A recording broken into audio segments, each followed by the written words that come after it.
I'm back with the fig drug doing the Touhous. We're doing more of the Touhous. I have no idea what the word Touhou means actually at all. One moment I might gonna. At some point I'm gonna look it up, but that moment is not now. Right now the moment is to select the next Touhou thing to do. We did CBT with the Christmas thing. Gensokyo is gonna be for later. We did some sort of silly things recently, kinda. Let's go with something that seems a bit more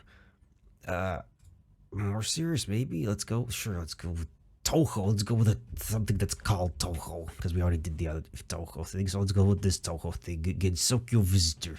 Let's go. We got Reimu over there.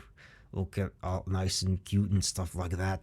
Then we got an image of Tsurno here, the community content spoiling us that Tsurno's there being a little silly goober and whatnot. And the Unity, yeah, we have the Unity things. I always love the Unity things, or not. I don't know. I'm not a developer. I have no idea. It's just the game engine, as far as I'm concerned. I don't know. I don't know anything. Anyway, got lovely music and stuff like. Let's go with the settings. English full screen ultra graphics, yes, because all of the graphics we have in here. Message speed, let's up that to like 9. It's better. 10 is instant. I don't like that. Lauren, you could have added a little silly text here. Come on, if you're gonna do that, you may as well have. So anyway, that's fine. Sound masters, fine. Music go down a little bit, because I need my sanity a little bit. Because otherwise I get distracted by the music too much, and then we end up listening to just music for half the video instead. Anyway, a new game developed by 69Gate 2020, author original story Ota Junya. Ota, could be anyway. I have no idea how you're supposed to pronounce with the strike up there. Anyway, new game, Gensokyo Visitor. Hello. Hi. What is your name? Karyanto. Fast figuring there already. I'm doing the fake drug real well, aren't I? But that wasn't deliberate. That was just me fast fingering. Even though I'm not fan of this keyboard, I've had this keyboard for like a year now, and I'm still not used to it for some reason. It's just buttons are slightly smaller than the previous one, but the previous one was a mechanical keyboard, and I didn't like that. It was all super clickety clackety, and that was annoying. No, the previous one was like one of those membrane things, but then because I wanted more buttons, that's why I got a new one, because I wanted more buttons for some reason. Anyway, my university teacher said once that we living in the amazing age of progress. I already graduated from university, but still remember his words. Humanity explored the whole world from the depths of space to the smallest particles.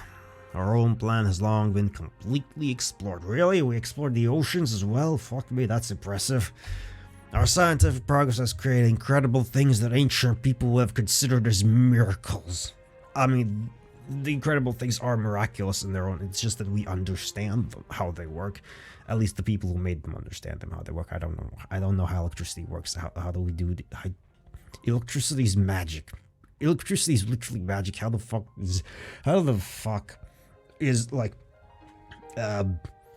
stuff converted into what we see right now and here, and like it's noise, it's visuals, it's stuff, it's magic. Electricity is literal magic. We have magic in the real world. It's called electricity. We have learned so much. I have forgotten a lot of things though.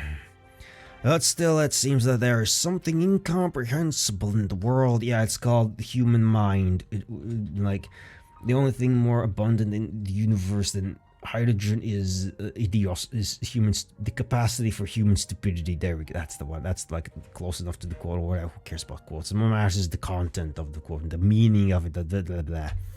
Something that is right next to us, but we just do not notice it. Yeah, it's our nose. We don't notice the nose. It's right there in front of our face. But can you see your nose? You can't really see your nose unless you focus on. Now you're focusing on nose, and you can see it sort of, kind of, but it's very blurry, isn't it?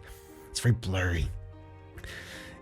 I'm recording it late at night now. No, not night, evening after work. So my brain's even in less coherent state normally. So I'm rambling. I mean, that's what I ramble. This channel is I read, therefore I ramble. And it's like, just because I'm not streaming doesn't mean I'm acting any differently, you know? Honestly, I'm considering just ditching the whole streaming aspect entirely and just go to pre-recorded stuff entirely, but then I have the onus of potentially having to edit things. Yeah, I don't want to edit things. I don't want to have this idea that I have to edit things. I'm a lazy fuck. And I don't edit my shit, except when I do edit my shit, but I don't want to do that. So I try to not do things so I don't have to edit, like constantly talking. Constantly. I don't want pauses of silence. I don't like when like streamers or people playing the things leave long moments of silence. It's really fucking annoying. Don't do that. It's pointlessness. It's like it or when they don't read the whole thing on the text and you're just following through the story. You can't, that's why I started. That's why I fucking started. I've said this sometimes ago, but like this is why I started. Like I used to watch like Let's Plays of JRPGs and shit, but the people Let's Playing them didn't read the story, so I had to focus on the screen back and forth while doing other things. And I like doing things on the screen, and that's even before I had 2 monitors.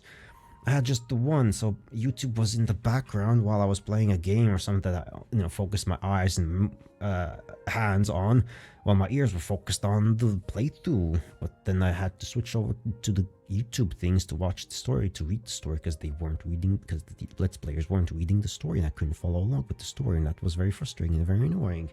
And so I read all the fucking words on the screen to make sure the story is there. But then I also ramble, distracting you from the story, which is like, not very convenient. But that's what you get from me. I'm here to read and ramble. If you just want the text read to you, then you got your whatever's, the AI voices. You could do that if you want, or something else.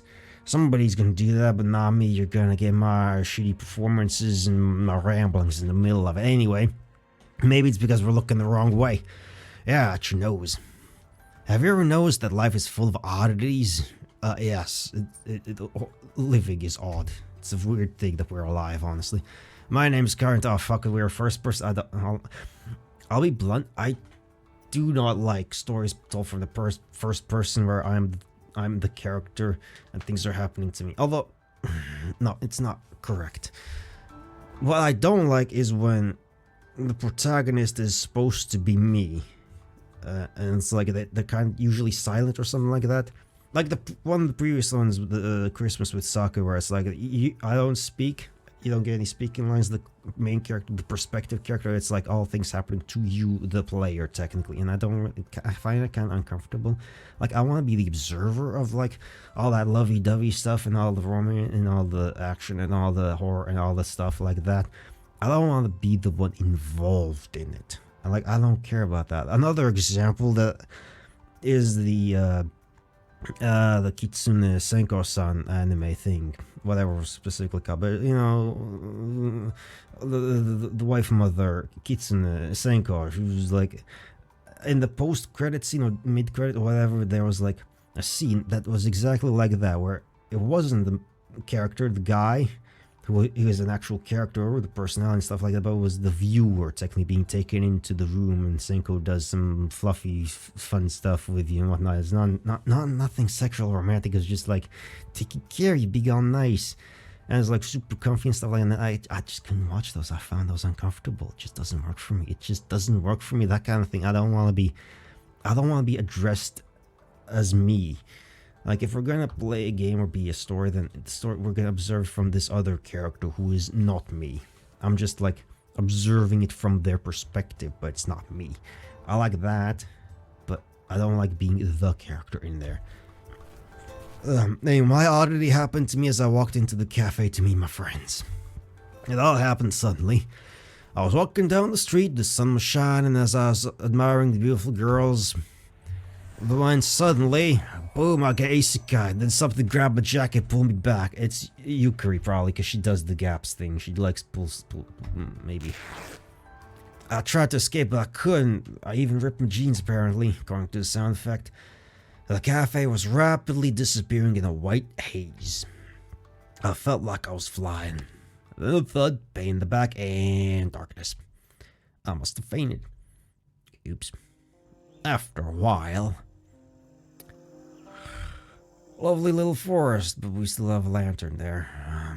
How bright. Ow, my head. What the hell? Where am I? Is it a forest? Hello, Truck-kun. What do you mean it wasn't every fanfiction? Well, of course it's in every fanfiction. It's Truck-kun. You get isekai'd by Truck-kun, even though, you know, it doesn't really matter. Grabbed by Yukari instead or something like that, but who cares? How did I get here? And why in the hell is there a forest in the center of the city? I mean, you probably want at least some forestry in cities, because, you know, trees are good. Trees are good. Forestry is good. You get trees at the top, you get the bushes in the middle, you get the grass at the bottom, you got the bugs and like underground things in the below ground thing. Like full ecosystem that makes things lively and thriving and sanitizing and stuff like that. Natural cycles, things. Maybe I had a stroke and then I unconsciously walked to the city park. I've even read something about that. Such a splitting headache. I think I should call the ambulance. Hey, is anyone here? I need help. There was only silence. No sound, aside from the birds. Can anyone hear me? I screamed like that for another 15 minutes. I mean, I'm not gonna scream because that hurts my voice and I don't like screaming. I'm here to do other things. No response. I didn't even hear the city noise. There's no sounds of cars, voices of people, knocks. Only the wind roared in the foliage and the birds chirped. Finally, I was tired of screaming. My headache seemed to stop, so I decided to get out there. I wandered through the woods for a while. It didn't end. The sun moved slowly across the sky, birds sang, not a single person around. That's insane. Am I going to die here? I mean, if it's a forest, then, oh, you can forage for stuff. Probably, you know. Although, no, you probably can't, because you don't. First of all, we're in another world, so any knowledge of flora would be useless, because, you know, thing that looks like an edible thing might be super poisonous here.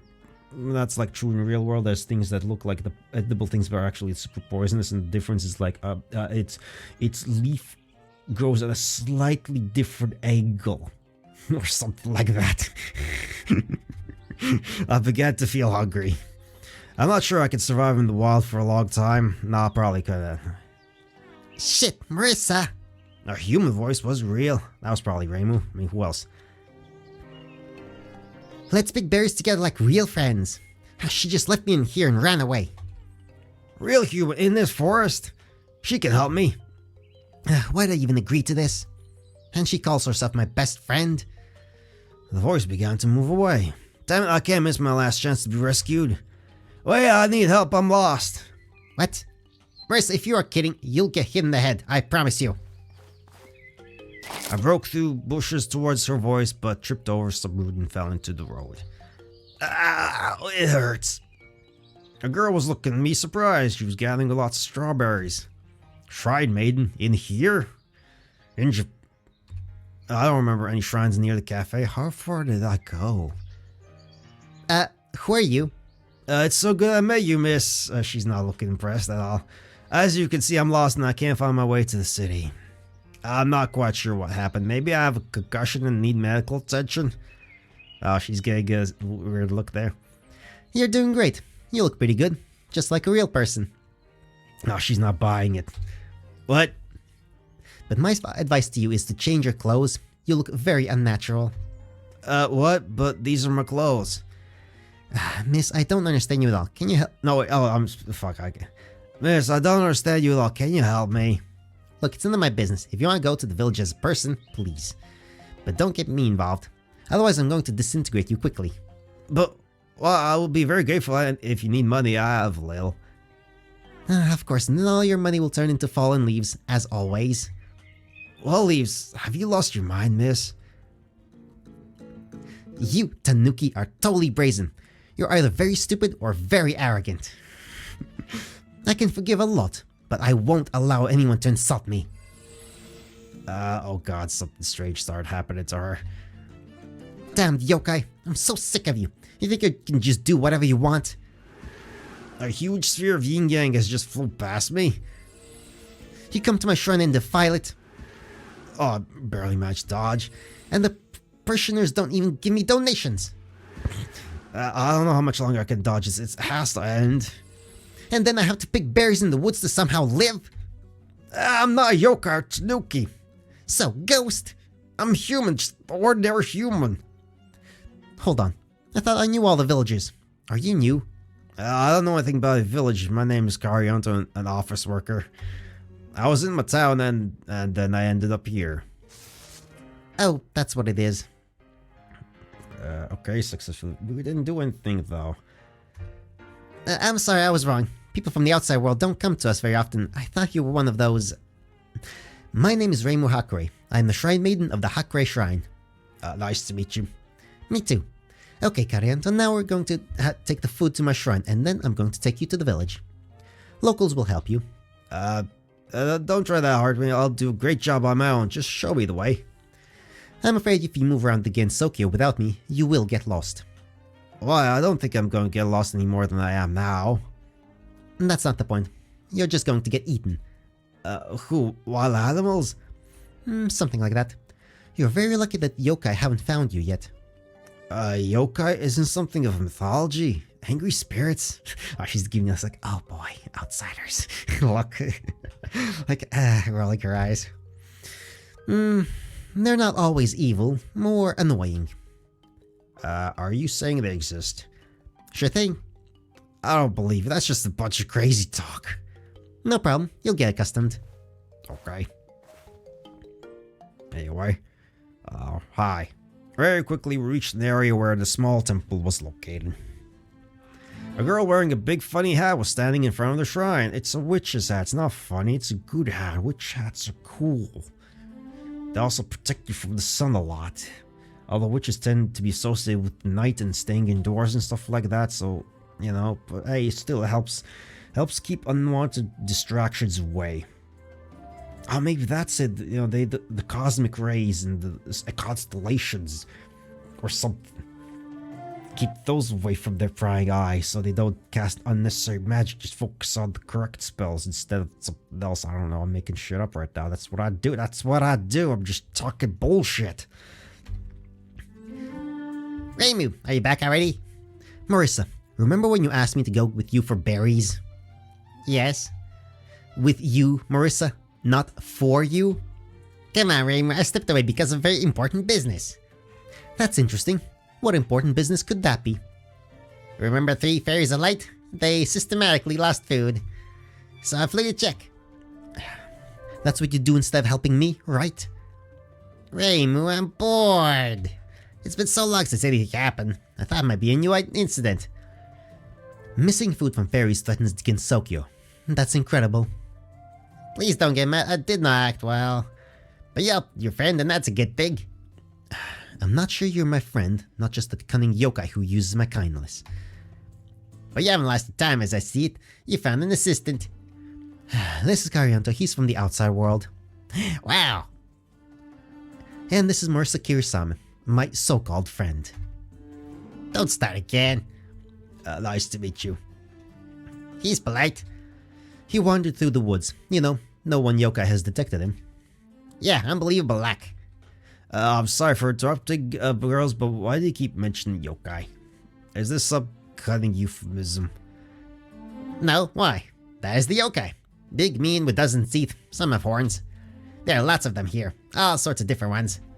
There are vampires, oni, ghosts, gods. Gods? Yeah. There are still moon rabbits, fairies, wizards, different magical traditions, immortal hermits, and animated umbrellas. That's crazy. That's crazy talk. I couldn't come up with that. Don't worry about it. You'll get accustomed soon. Reimu, what are you going to do with him? I'll take him to the village. They'll take care of him there. You don't have to worry so much. Just borrow the phone. I'll call and my friends will pick me up. A phone? What the heck is that? It's a device for remote communication. That's right, Reimu. Do you remember Yukri talking about these things that you could use to talk to someone who's very far away? Vaguely. That's right, it's such a little thing. You bring it up to your mouth and you can hear your friends in your ear. I felt dizzy. They're sick. Yeah, that's what I'm talking about. Can you get me such a thing? Sorry, Kata, we don't have any of those tech talking thingies. Fine, then just show me where the nearest bus stop is. We don't have any buses either. It's Gensokyo. Reimu, have you not explained anything to him? I'm not really a people's person. Besides, this info could traumatize him. Hey, you're a shrine maiden, aren't you? You're supposed to take care of potential parishioners? What are y'all about? Come on, Reimu, learn to be a bearer of bad news. She went through some emotions. Oh, she's going through all the emotions there. That was great. That was solid.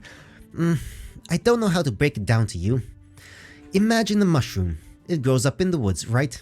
It's terrible. It's a terrible start, Ray. What the fuck are you going on about mushrooms? Suppose so.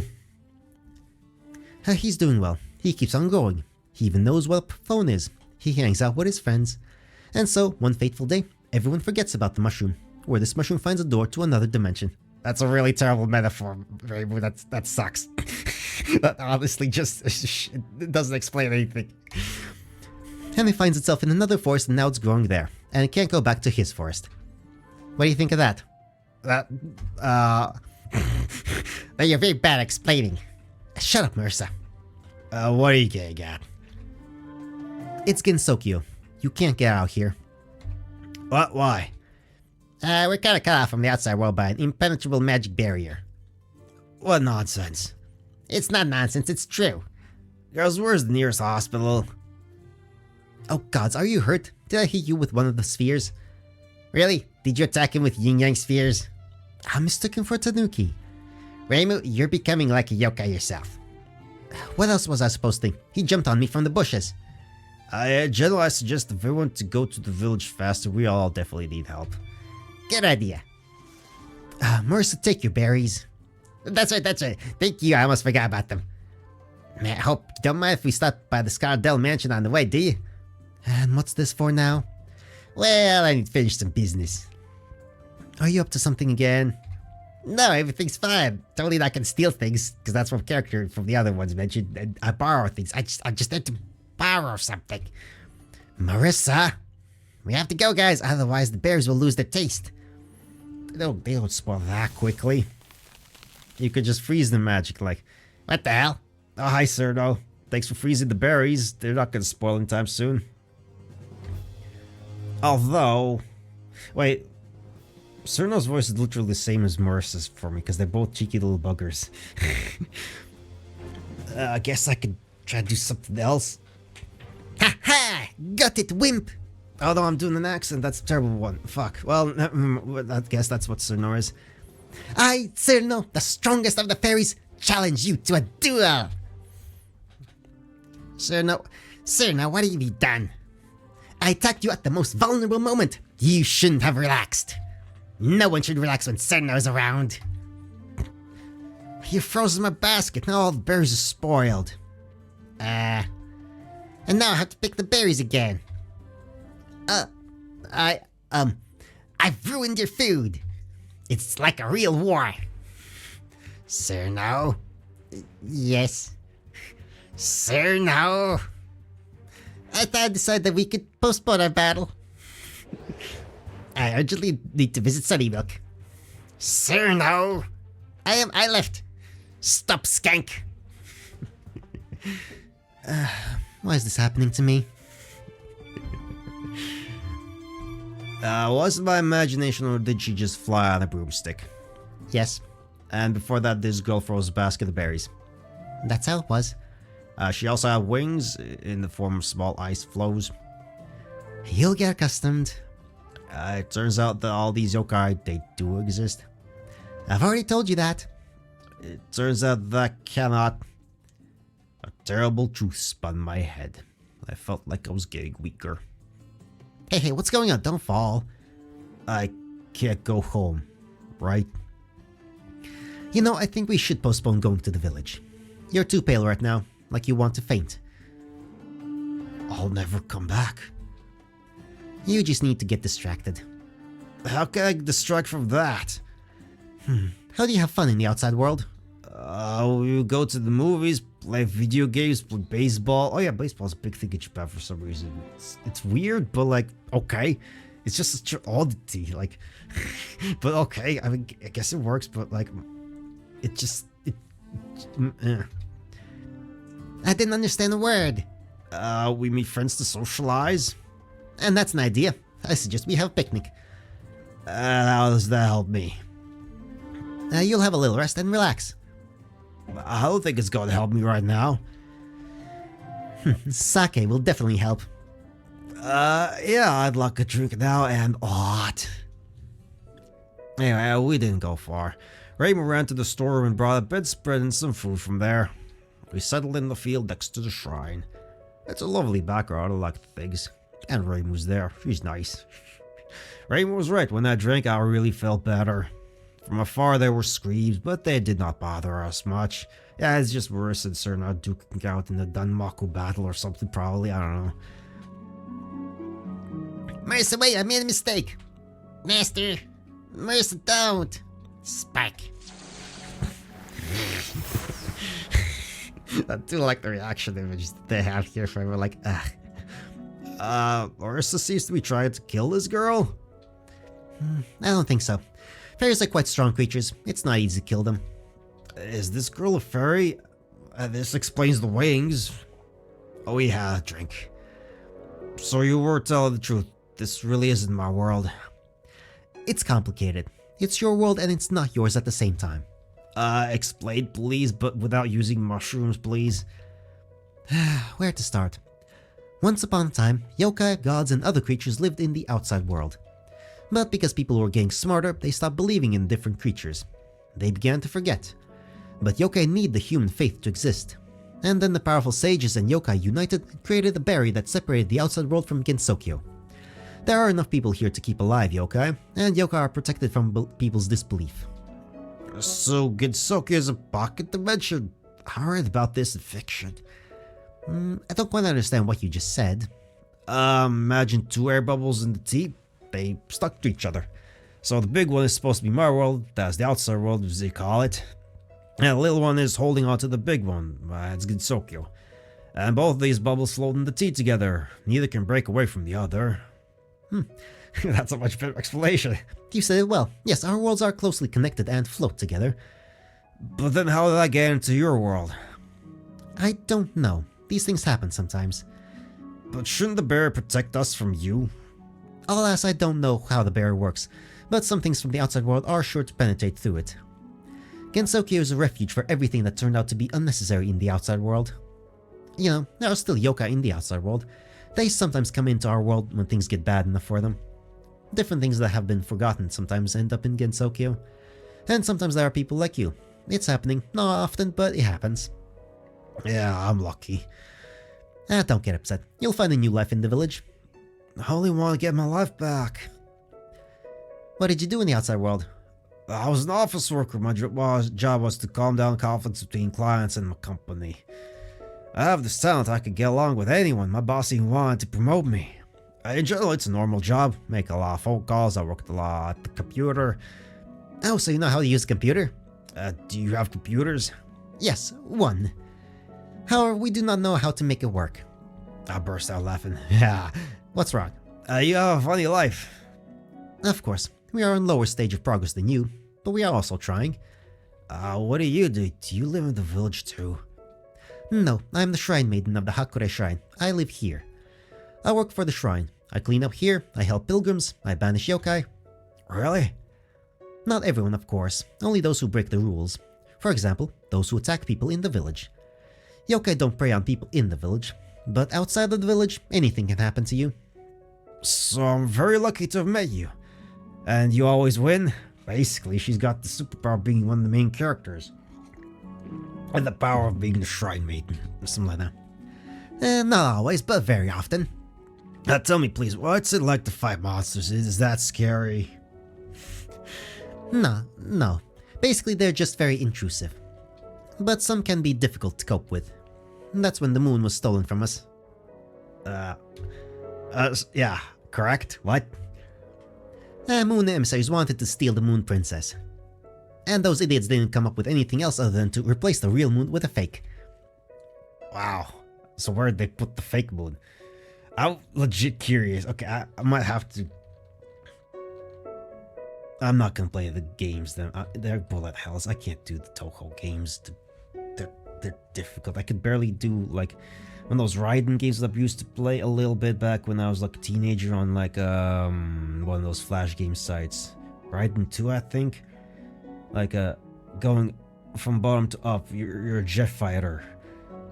And you dodge things and you shoot lasers or bullets or a different kind of laser. The blue laser was the toughest one, did all most damage. The purple one is if you didn't want to aim, but it did jack shit for damage, and the red bullets were just red bullets. They're fine, but they weren't very interesting. The blue laser kicked ass, though.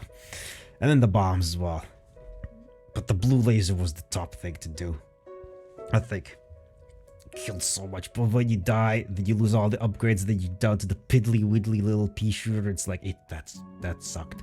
That sucked. It's a game that makes you wanna never fuck up. I saw it, I'd never finished it, I think. But they quickly changed their mind when I beat them. It's true, I almost got myself hurt. You weren't scared? No, it is my duty and purpose as Shrine Maiden of the Hakure Shrine. Wow, it's amazing how such a fragile girl copes with such hard work. It's impressive. Well, Marissa helps me sometimes.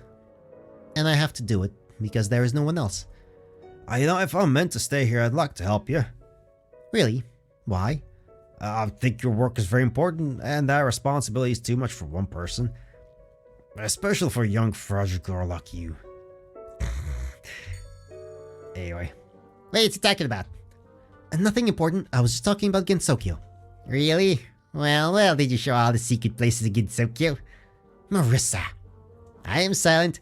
Who am I to keep you from having fun? Marissa, where'd that girl with wings go? She's a little busy right now. I had a little educational conversation with her. She understood me and promised not to do that again. She'll even bring a full basket of berries to the Scarlet Down Mansion. Marissa! For what? No compassion, come on, she's fine. Of course, she's just a silly one. Reimu, I was thinking about a guest. There's something strange about his emergence. I think it's an incident. And I think that you just have too much time on your hands. I know this all sounds crazy, but think about it. How often do people from the outside will come to us? Not often, but it happens. I know, and mostly they fall into claws of hungry yokai. And Kariata met you, so lucky. On a day like this. What day? It's Reimu's birthday. Oh, congratulations. Thank you. What if it was some strong yokai that did it just to get to you? On the day that you will be most distracted. Marissa, you made it all up. I don't know a single yokai in Gensokyo who can do that. I know. Don't start. The old hag is definitely involved into this. Only she has so much power to move a man out to the outside world. Who's the old hag? Her name is Yukari Yakumo. She's a powerful yokai. She knows how to open portals to the outside world. Her powers are limitless. And she's never done anything like that. Someday she might start. To do this, she must defeat her laziness. Girl, sorry for interrupting, but why can't we just talk to this Yukari? Maybe she can send me back home. Ha, hardly likely. Yukari don't care about people. She doesn't interfere, but she doesn't help them either. I know a human that she cares about. That's rich. She just uses me from time to time. She lives in my shrine, eats my food, drinks my sake, and never pays for anything. That's it, I'm telling you, she's pure evil. More like an old stingy fox. Reimu, I feel like she's created a new incident. If you don't want to do your job as Gensokyo Keeper, I'll do it. You're so annoying. Alright, we're going to Yuki to make sure everything that's going on is not her fault. Sam, I knew you couldn't be indifferent. Let's go to the old hag and shake it at her. Why don't we just talk? No, creatures like Yuki understand only brute force. We need to show our serious attitude. At first, Reimu blocks Yuki with barriers. Then I'll hit Yuki with Master Spark. And then you'll ask all your questions. Well, probably sounds like a plan. Question mark, then we profit. Asav, go! It remains to understand where to look for Yukari. Don't you know? How would I know that? No one knows where her lair is. Shit, I thought her favorite knew for sure. I'm not a favorite. It hates me. Oh, Serna, how are you feeling? I feel like I could touch Master Spark. Check that experience. Next time you will try to attack from the back again. You're not going to, are you? I got it. You could have just said that you didn't want to fight right now. I don't get you. Why challenge and then refuse? This way has come in vain. Look, we don't mind fighting at all, but not today. We're busy. Okay. Okay, guys, let's think. If we were Yukari, where would we hide? Are you looking for Yukari? Yes. She said you would spend the day in Yokai's mountain all day. Is that true? Yeah, she told me that. Lucky, let's go faster. Not so fast. Sir, now are you sure of that? That's right, I was playing in the woods with frogs. Then Yukari came.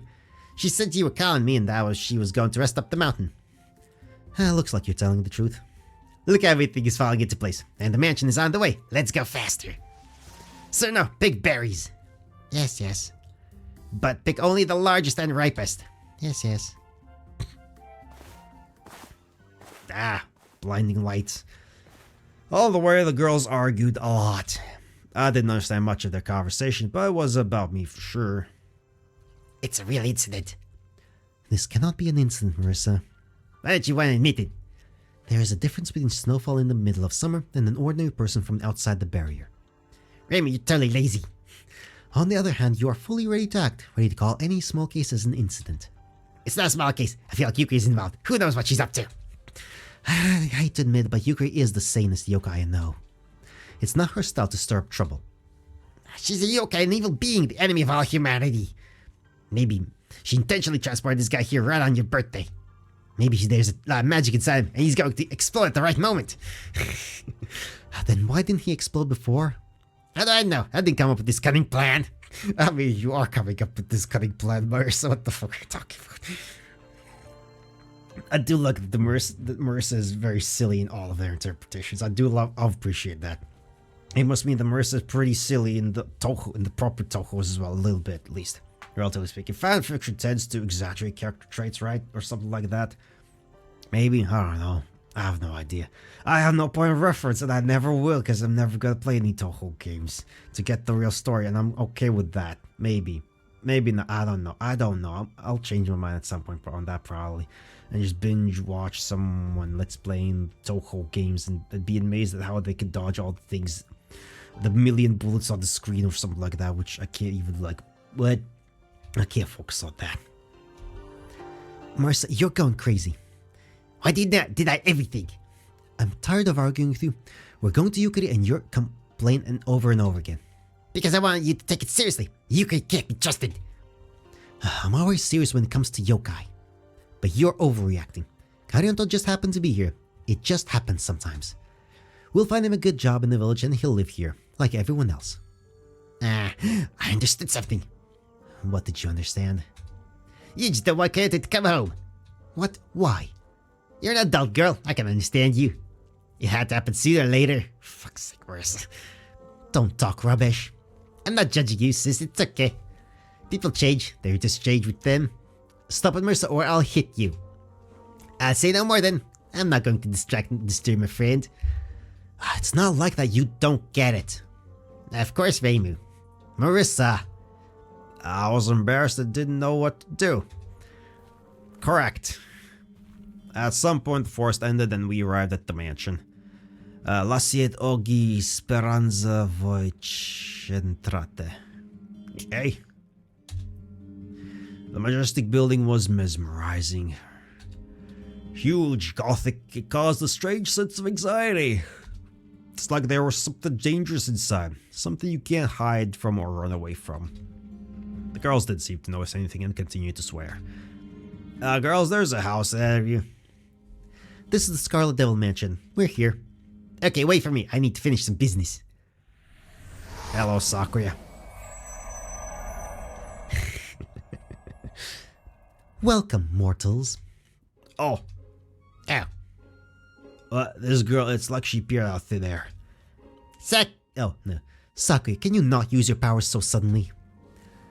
I'm sorry if I scared you. That wasn't my goal. Today I'm replacing Hong, and I always thought that she was guarding a gate in the wrong way. Do you think it's right to suddenly appear in front of guests? No way. That was my mistake. Please forgive me for that. What brings you to the Scarlet Devil Mansion? We are in fact about the food. As I understand, you brought a snack for my mistress. He's a pretty handsome young man. Mistress will be pleased. Oh, whoops. What? What? No, Karionto's not part of the deal. He's just our guest from the outside world. Oh, so you're new. Let me welcome you to Gensokyo on behalf of my mistress, Romelia Scarlet. My name is Izayo Sakuya. I am the main maid of the Scarlet Devil Mansion. My name's Kariarta. I'm an office worker. An office worker? I'm not quite sure I know what that is. It's a normal job, a lot of time working with papers. He knows how to turn on a computer. Really, it's a commendable skill. Sake, we brought the berries. Great, ripe, big, just like you asked. Excellent. Mistress will be very pleased. She hasn't eaten a berry cake in a while. Wait, stop. Marissa. You don't want to tell me anything? No.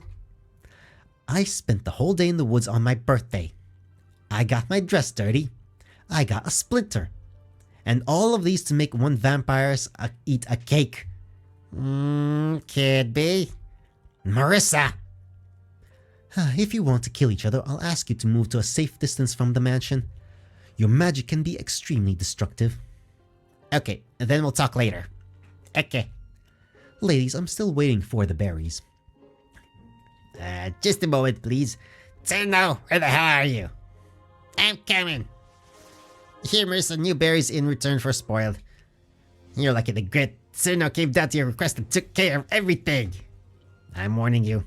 I hope this was your last plea and now I can go home. What was that, earthquake? I don't know. There may have been a landslide in the mountains, or mountain yokai do something weird. It was pretty close. I must check the mistress's condition immediately. Marissa, I hope you bring berries to... Marissa, I didn't want to... It's just that the ground shook and I couldn't hold the basket. I turned around. What? What have you done? Oh no. Say no. I'm gone. Stop, skank. As I understand it, we'll see our berries for a while longer. That sounds about right. Reimu, it's not my policy to remind someone, but the mistress has grown tired of waiting for her berries. I will be very grateful if you solve this problem as soon as possible. That's not my problem. Marissa's flying over there. Catch her up and tell her that. Master Spark. Stop that. Stop dodging. Marissa, stop using magic near the mansion. Reimu, I know it's your birthday and I'm very embarrassed to ask you to do something like this on such an important day. But Marissa has already received a prepayment. The berries are due to appear today. It's very important. Stop, did Marissa take the money from you? Not exactly money, more like a promise. Never mind, she's got paid and I did all the work for her. I think you should talk to Marissa. Master Spark. Please stop, I get it. Sorry, I have to leave you. Marissa's out of control. Yoink. Stop powers are real nice. I can't believe she did this. On my birthday. I don't quite understand your relationship, but I thought you were friends? Friends? Huh. It's not like that. She just used me. Maybe she had a reason for it? She's just a thieving kleptomaniac, that's all. She seemed like a pretty smart girl to me. Really? She did? And if she hadn't asked you to pick berries, I wouldn't have had the chance to meet you, and I'd probably be dead by now. Yes, you are right. But I won't forgive her anyway. What do we do now? Let's go to Yukari? Yes, but first I am going to shake the soul out of Marissa. Nasty Spark.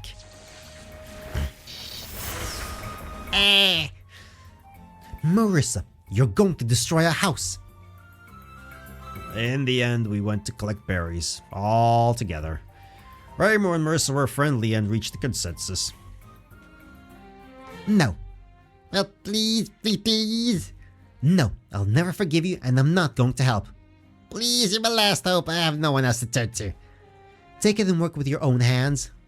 I'm really going to do it, I swear I'll help, but I can't do it alone. Yeah. Not my problem. We don't have much time left. Time to what? I can't tell you.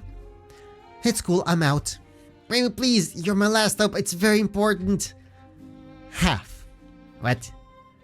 I want the half of your reward. And another quarter as a bonus for moral compensation. But I'm not gonna get anything then. Bye-bye, I'm leaving. Okay, I agree. Serno had an educational conversation and she volunteered to help. Don't hit me again. You didn't have to beg me. I was happy to help the people that help me. I'm sorry you got dragged into this. You didn't really have to help us. That's alright, I don't mind. I'm glad to hear that. I didn't feel very well because of what Marissa did. Do you argue with her often? Sometimes. She's a great person, but she has her flaws. She's empty-headed, rude, arrogant, and her magic creates a lot of trouble in battle. I smiled.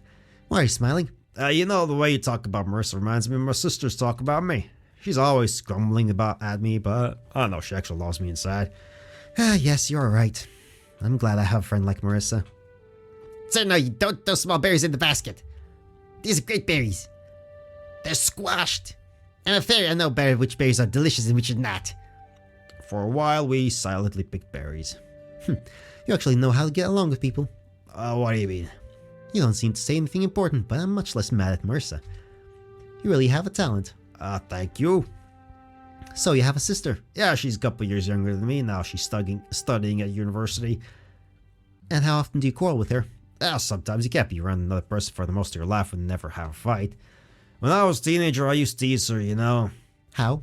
Different ways. For example, I ate her favorite cakes, or I suddenly jumped around the corner in front of her. She was so ridiculously scared. Once I poured water on her. What the fuck? That's just bullying. Don't do that. You're cruel. No, I just liked the way she wrinkled her nose when she was angry. She immediately became so small and defenseless. I wanted to protect her from everything in the world. I didn't think I'll ever see her again. I fell silent. Reimu didn't say anything either, but I saw that she was feeling uncomfortable. Yeah, no shit. Marissa was fighting with Cerno somewhere in the distance. Don't worry so much.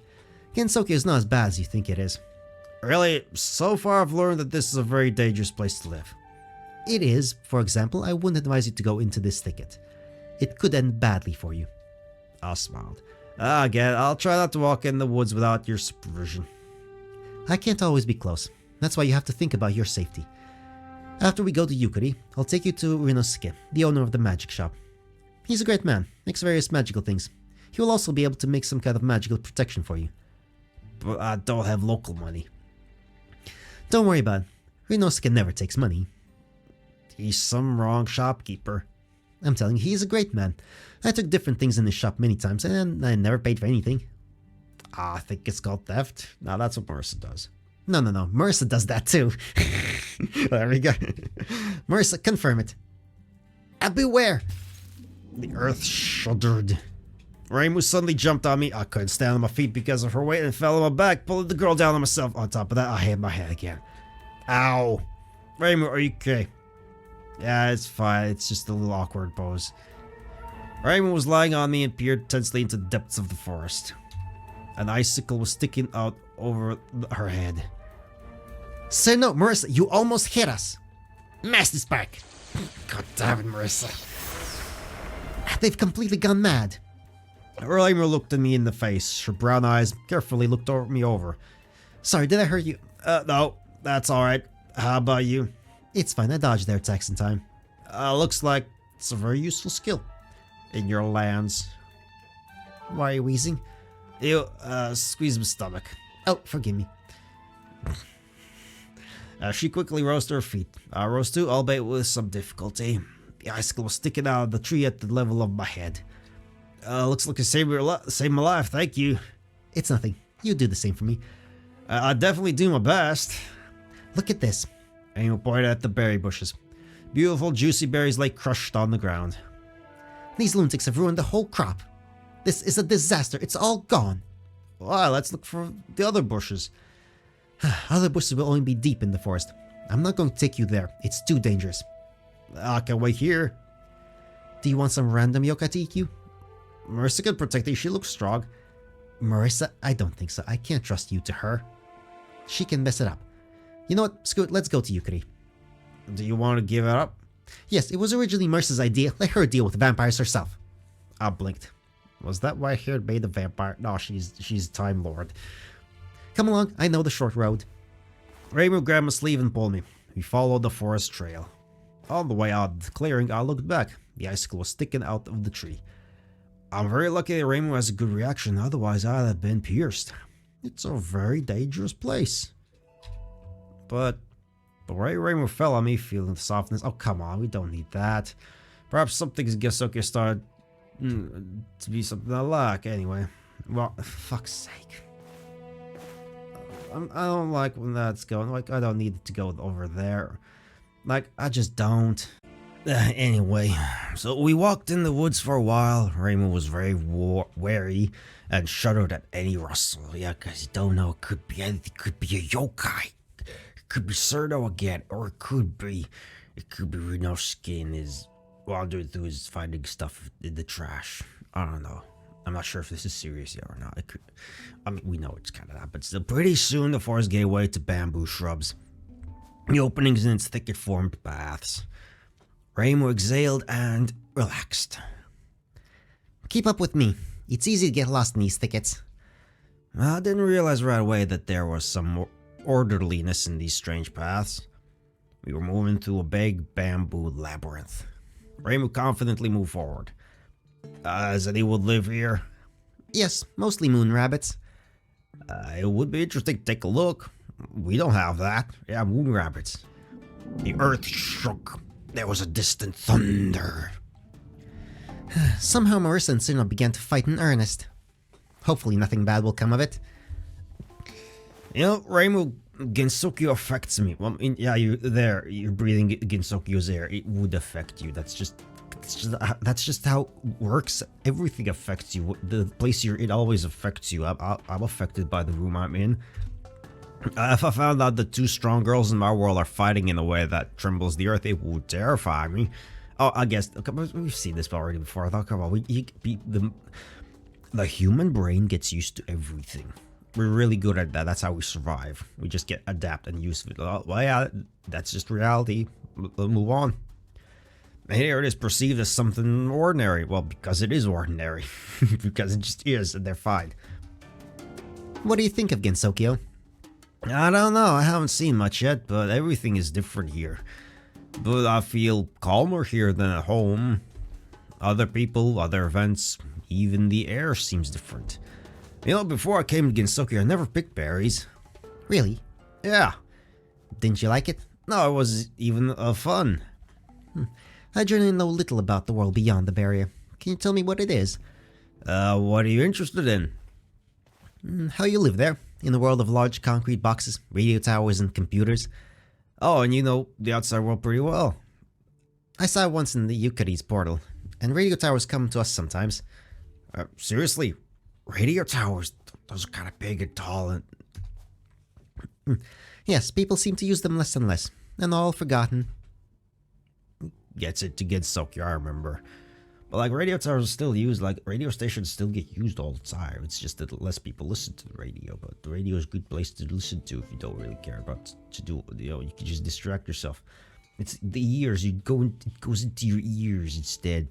It's staying, and I know I have full power to edit this out like enough that, but fuck that, it's here. Stay, I believe that. Yeah, fuck it. Anyway, that went on a tangent. So what is your world like? I looked at her thoughtfully. Chaotic and messy and stupid. It's hard to explain, but I'll try. We have a completely different life. Not really completely. Not really. Not really. It's more dynamic, and at the same time, it's very unhurried. What? I mean, what? What? No?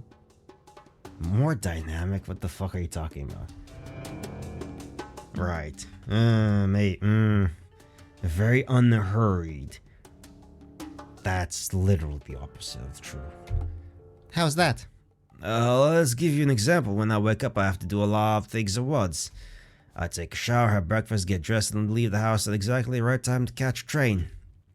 If I don't make it to the train, I'll be late for work, and my boss will not be happy. And I can run, hurry, then sit in the train for an hour and a half and wait for my stop. Understand? Not really. Yeah, not really. What's a train?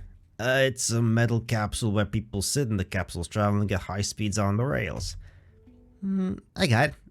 What are rails? This is huge metal sticks on which the train rides. They are needed so that the train cannot turn out of the way. Did you capture the metal yokai that should carry you? That's cruel. I guess that's one way to interpret it, but we built the yokai themselves.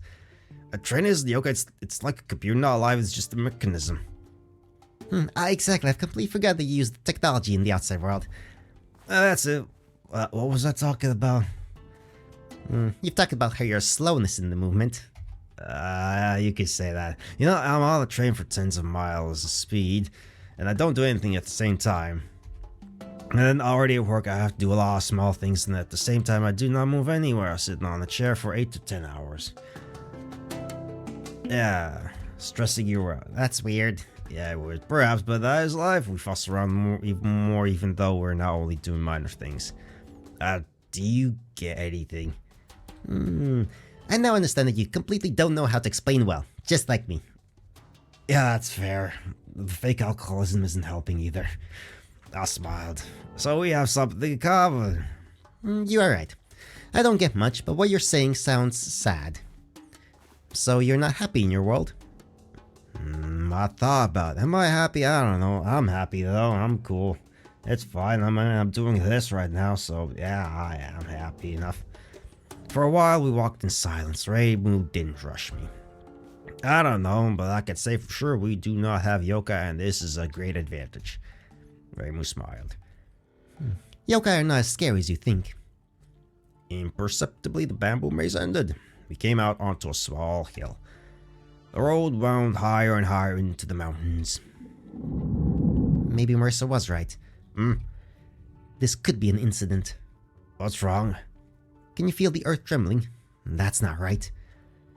Marissa and Sir are not too far away, and to be honest, I don't think they have the power to do something like that. The first time we felt the tremors was when we were near the mansion, and then the girls didn't fight. I remember, and I really don't like it. I didn't really give much importance to that at the time. I should have. I know a few yokai who can do that, and I can't say I want to see them now. If it starts, stay away, okay? I'll do my best not to die. Reimu smiled. I'm relying on you. Can you tell me what the incident is? This is the first time I've heard that expression today. The incident is a major violation of Gensokyo's laws by yokai. Different yokai have different power, and some are able to create a lot of problems for those living here. For example, to tighten the sky with a bloody haze, or turn all creatures into fog, or steal the moon. All this is a violation of Gensokyo's peace of mind, and then someone has to put these yokai in their place. Let me guess, are you doing this? Yes, or Marissa. Is that your main job? Hey, I'm actually a real shrine maiden. I can communicate with the gods, bless people, or pray for them. This is my real destiny. It's just that no one goes to my shrine. Let's not talk about it. I don't like this topic. Forgive me. Tell me more about your world. What do you want to know? Tell me, is there anything in your world that can make you come back? Like your family, or your friends, or your girlfriend? I carefully looked at Reimu. She was concentrating on walking along the road, not showing in any way that she was interested in my answer. I wondered to what question she wanted to know the answer to the most. For some reason I remember that she was not particularly eager to risk when she knocked me to the ground. My parents are elderly, they're former teachers, they're retired now. I've already told you about my sister. I've been living separately for a long time. I've distanced myself from my family, but we support each other as best we can. We meet friends every weekend, we walk, have lunch, communicate a lot. I love my family and my friends. They're all wonderful people, and I will really miss them. I don't have a girlfriend. Really? Got it. We're almost there. Did you feel it? Yes, this is much closer than last time. We're getting close. Keep up, but don't come close. That was kind of contradictory, but okay. I remember if anything happens, I will hide in the bushes and try not to attract attention. Good. We were sneaking to the top of the mountain. That was close. I'm going to hit you. Try it, Celestial. So far, you've missed all your attacks. I have no idea who they are. They could be anyone. So I'm just giving them random voices. Did you hear that? Yes, it's very, very bad. Oh. Are you okay? Yeah, it's just that shaking took your breath away. Stop dodging, old hag. Oh, that should be Yukri. Old hag, because Yukari's the old hag, right? Why should I stop? You're trying to hit me. I'm going to hit you. It's just a matter of time. Well, well. Run before they destroy everything. Okay. Running. We're running up the road. The earth was shaking. Stones were rolling down from the top. Reimu was a few meters ahead of me, and I heard her screaming. Stop it now. Reimu, I kept thinking when you showed up. Where's the young man? Don't bother me, Reimu. I'm going to strangle the life of... I don't know who's talking. Any moment, or lag. I ran out into the open area, breathing heavily. But yeah, I guess Yukari knows. Yukari did call us here. Okay. Oh, it's the moon rabbit. Okay, it is Yukari, and then there's the moon rabbit lady. I think that's her. There were two strangers on it. I have no idea what happened here, but I won't let you fight. Because of your fight, all of Gensokyo is shaking. Okay, no, this is the moon rabbit. Right? I'm still not sure which one's talking right now, and there's a stranger. They keep changing things. Of course it does. After all, our brave Celestial is diligently destroying the local landscape. Oh wait, no, this is Yukari. On the other hand, you're not even trying to hit me. You can only run away. I don't see any reason to attack you. Wait, no. I don't know who's speaking. Give their names. I'm confused. It could be either of them. They're both I know Yukari's smug and overconfident, but I don't remember the other one. We haven't seen her enough for me to have an opinion of her personality. Okay, no, it is her. Winning? You're just a weak coward. And you send your servants to our garden because you're afraid to come? Of course it is, darling. You couldn't hurt me because of my fear of you. I think there's confusion in the translation there. She confessed it herself. You know, you even got me interested. I'm offering a bet. You're going to show me your best, most powerful punch. And I'm not going to almost dodge it. What do you think? With pleasure. Then I'll go up in the air. There's no reason to bother ordinary residents. Attack as you're ready. Tenshi, don't you dare! But the one named Tenshi rushed forward. The girls glided in the air. I barely had time to notice the wave of the sword. Boom. In their place formed a sparkling cloud of energy. A flash of light almost blinded me. In the flash of energy, I could hardly see the girl's shade. Tenshi, stop it! Reimu was standing next to me while her clothes were fanned by gusts of wind. But Tenshi did listen. The fireball fell on the ground and covered the ground with a scorching wave. My ears got blocked from the rumble. It seems as if lightning struck near us. The mountain trembled even more intensely than all the previous times. I couldn't stand my feet and fell. The force pressed me to the ground. I felt infinitely small next to such power. I don't know how long it all lasted, but all of a sudden it was over. I could take a breath again, got up and sat down. Oh, that's a nice flame effect. I like it.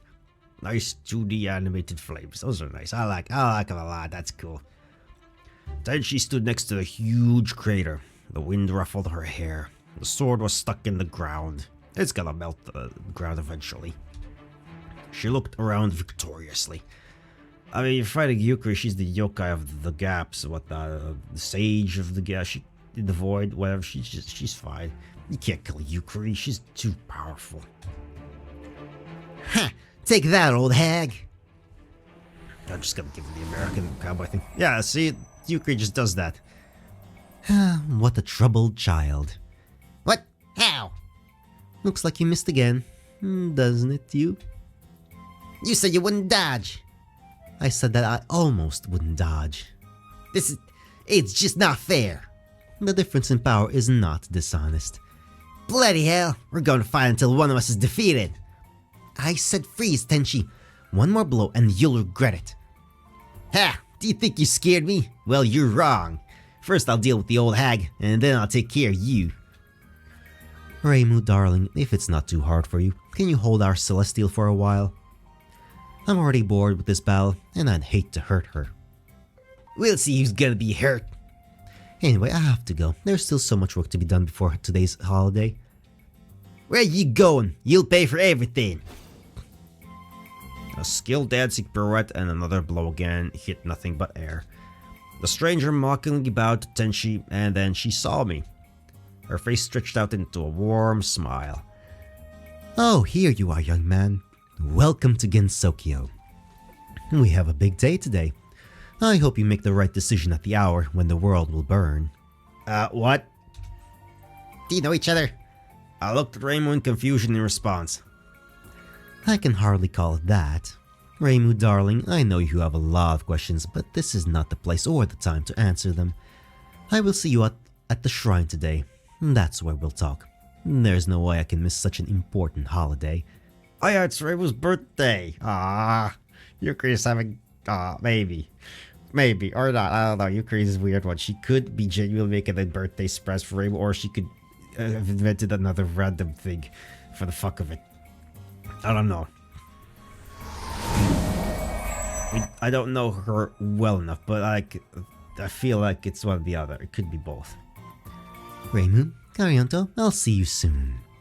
She smiled broadly, then opened something like a portal in the air with a wave of her hand and stepped inside. Are you running off the battlefield? You lose, do you hear me? I'm the strongest in Gensokyo.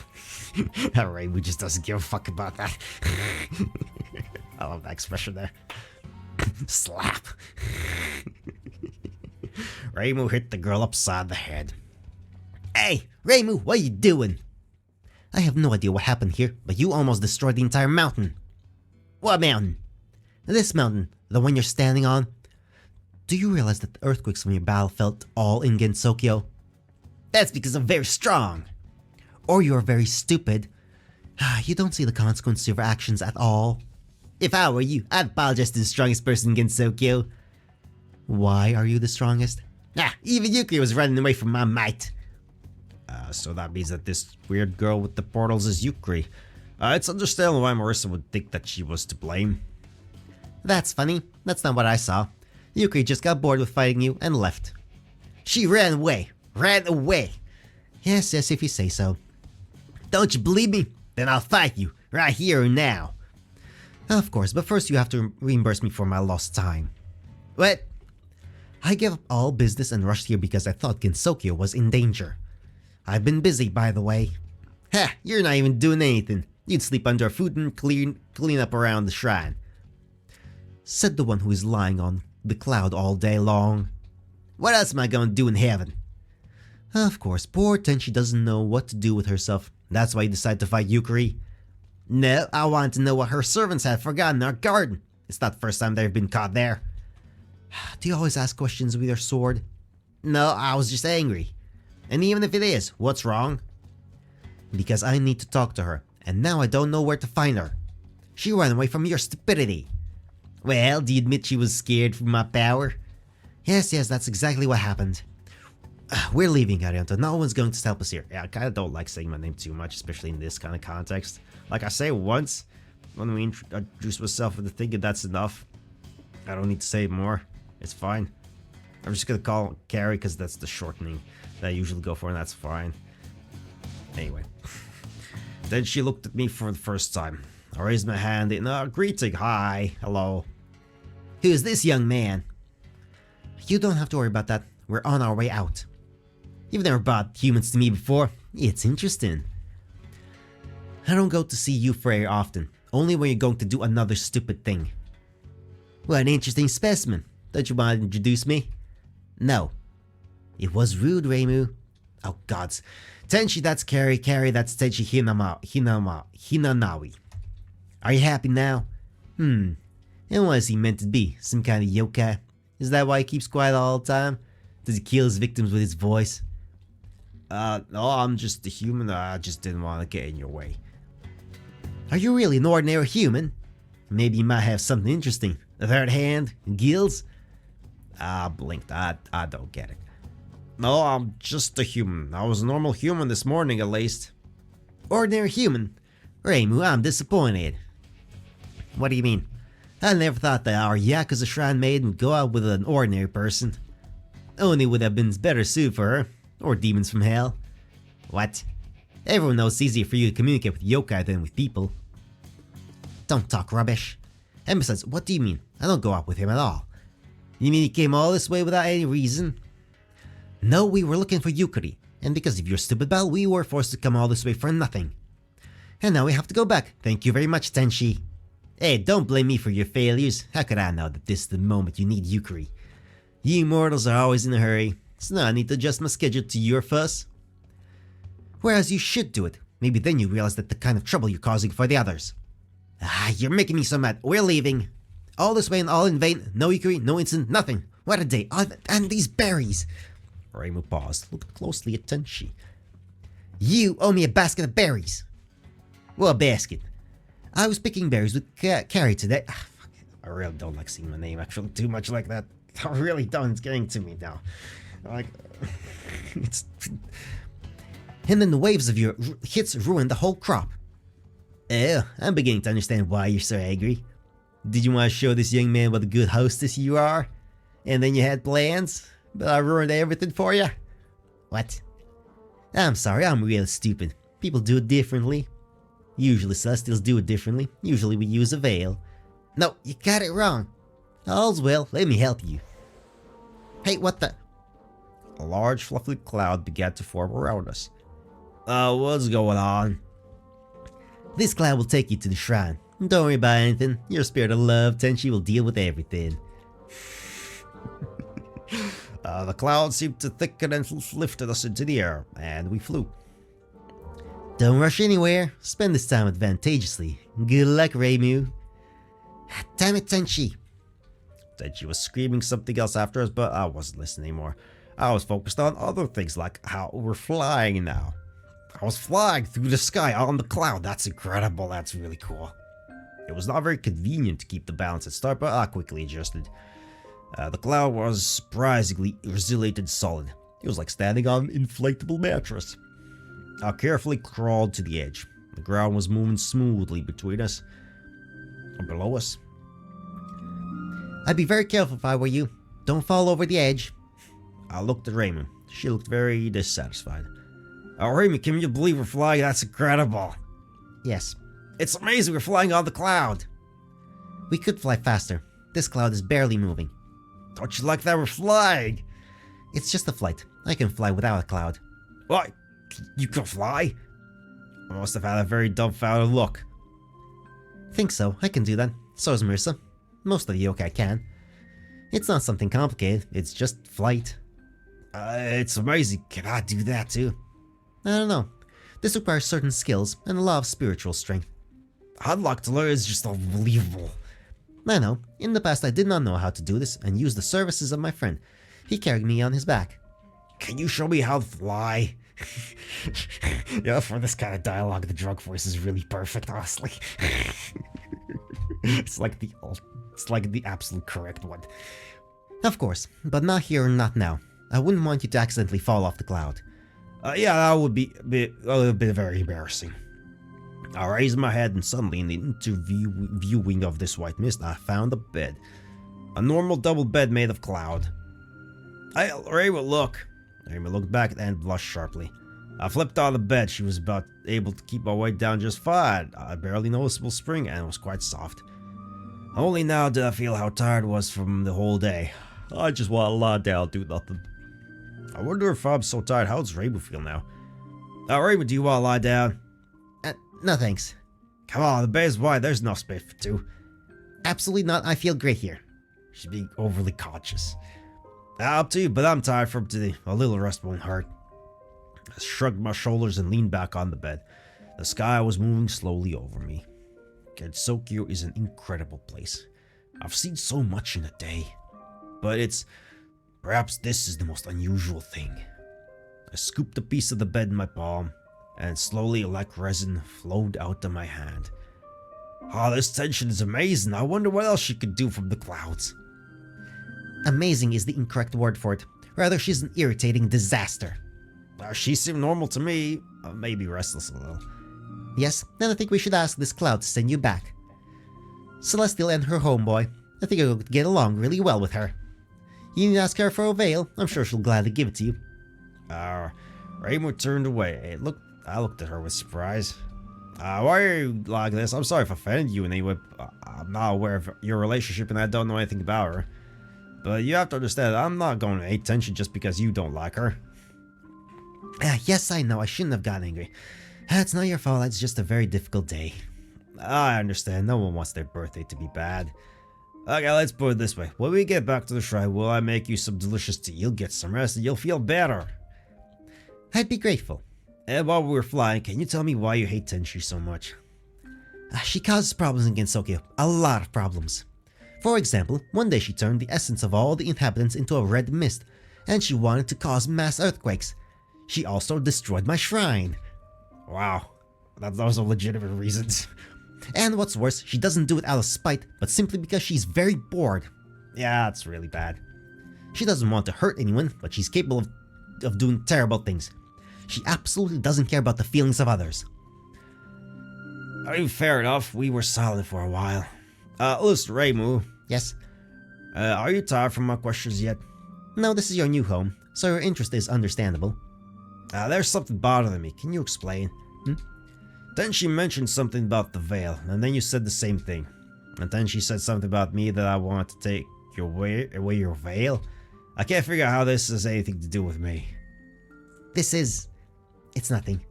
It's just her joke. She's celestial. She doesn't understand anything about people. Yeah? You're acting weird. I am? No. All is well. Why is this cloud so slow? Reimu, I'm not, child. You can't fool me. I don't like your hits. Do you really want to know? I would appreciate it. You know, celestials, they are often bored in heaven. And among people there was a rumor that if you get the veil of the celestial will remain with you for your whole life. As a wife. And some celestials began to leave their veils on the ground so that they would be found by men. I see. It turns out when she hinted that you want to give me a veil. I think so. And it's like she interrupted. Apparently. And then she apologized and now there's a bed. It looks like the truth. And then she told us not to hurry. And the cloud is moving very slowly. Awkward. Well. Yep, the rest of the time we spend in uncomfortable silence. We could barely look at each other from the embarrassment. I mean, okay. The cloud was barely crawling across the sky. The most awkward 2 hours of my life. Jesus Christ, that's like walking pace. It's slow. Oh well. At least you have a bed you can sleep. Finally, the cloud landed in the courtyard of the shrine and slowly melted. Gloomy Marissa was waiting for us. Hello, fugitives. We already met today? Hi, you look too severe. Is something wrong? I spent a lot of time trying to catch Sinnoh, and she still has managed to get away. I'm so tired of fairies. I can say the same of yokai. The most disgusting thing in this situation is that I wasted a lot of time and have not picked a single berry. Because I was hoping for someone who promised to help me. Now that is your problem. If you acted more responsibly, you wouldn't have found yourself in this situation. It's just that someone doesn't know anything about what friendship is. And someone else, what about his responsibility? You should talk. You ran away as soon as my back was turned. And you broke all the berry bushes for some reason. That wasn't us. Of course it was. You'd notice that if you would have spent time walking the earth more than catching fairies. And what was I supposed to do for this little one to attack me? Don't get into this situation. Girls, wait. What? There's no need to swear. We really left for a reason. Reimu was right. We went to solve, what is this called? Incident. Oh, what's going to happen now? What incident? There was an incident in Gensokyo and I don't know anything about it? Reimu, you went to deal with the incident and didn't even bother to call me? It's just a betrayal. I thought you were my best friend and you have betrayed me. You know, deal with yourself. I need a cup of tea. Actually, we stumbled upon it by accident. It does not matter. I should have been a part of this. It wasn't a big incident, rather than a small, trifling one. We didn't need your house strength. I don't want to hear anything. You betrayed me.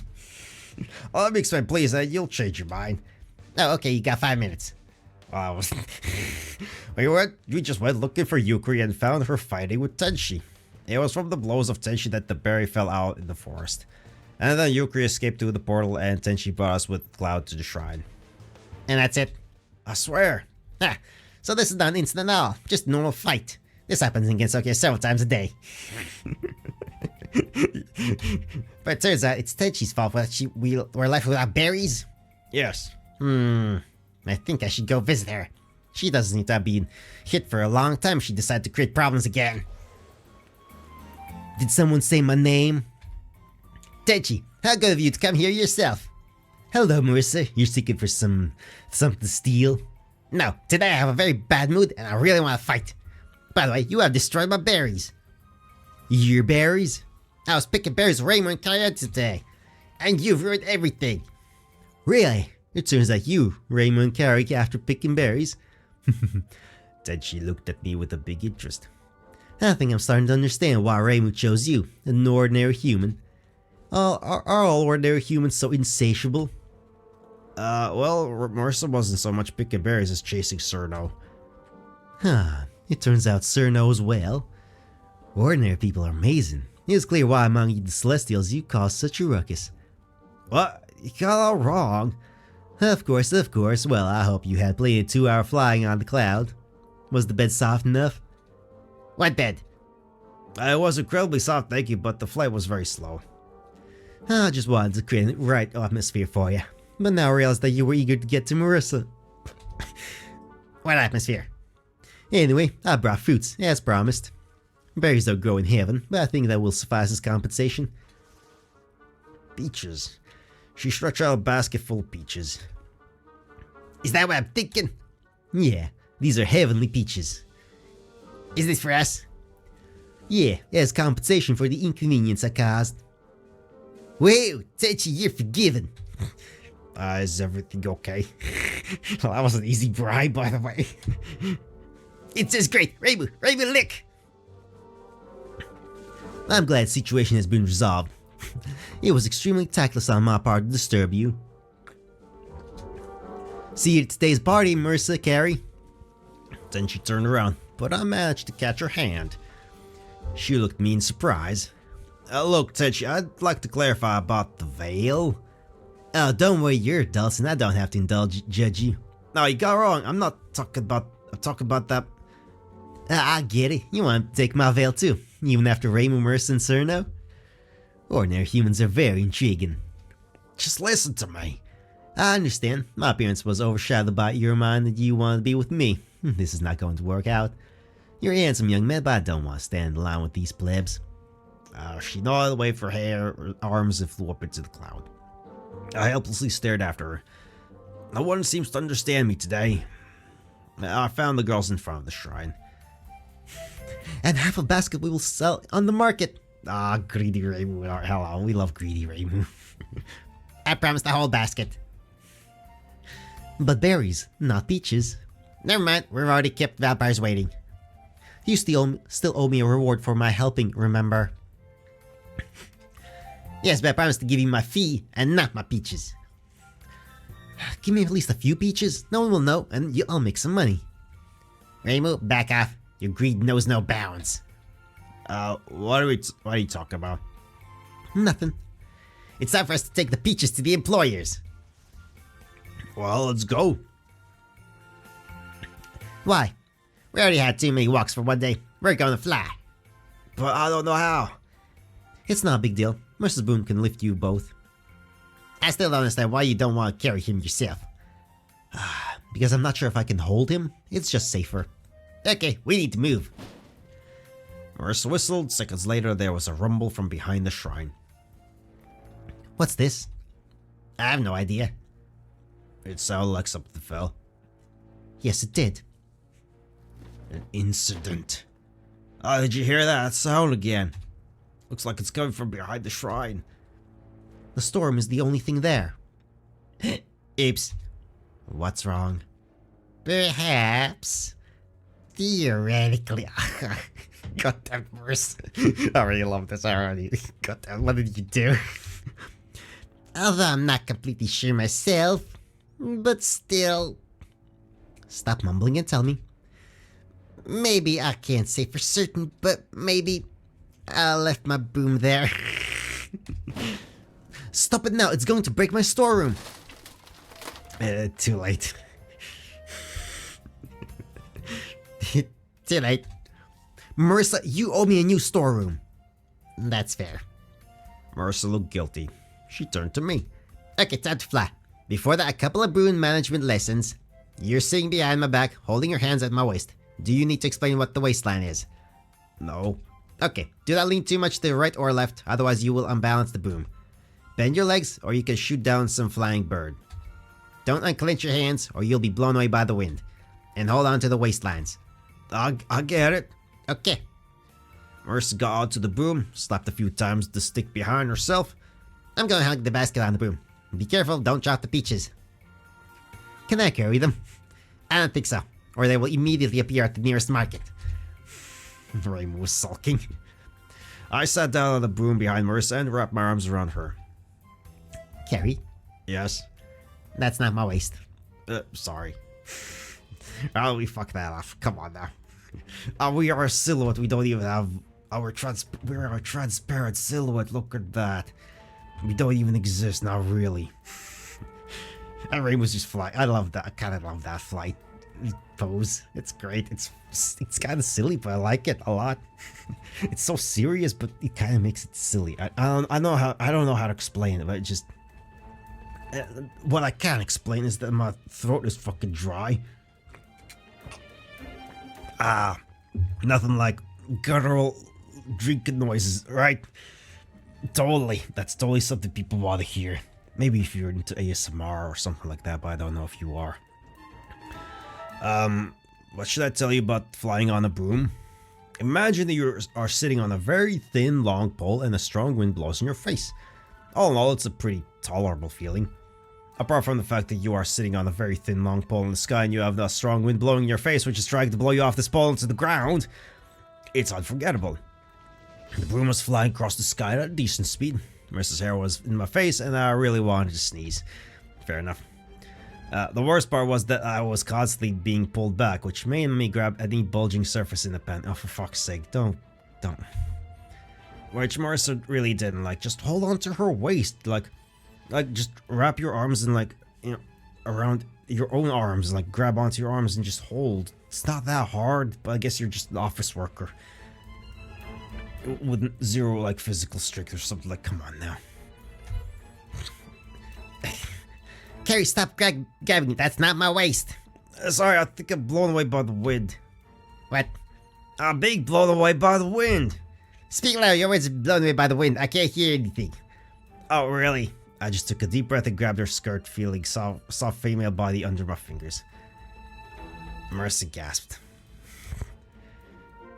It looked like Marissa herself, just like Reimu, didn't feel any discomfort from such dizzying flying. Yeah, she actually questioned with this kind of flight. I mean, I guess they have magic barrier to keep, but yeah, they have to have magic barrier to keep the bugs not, going into their eyes and stuff like that.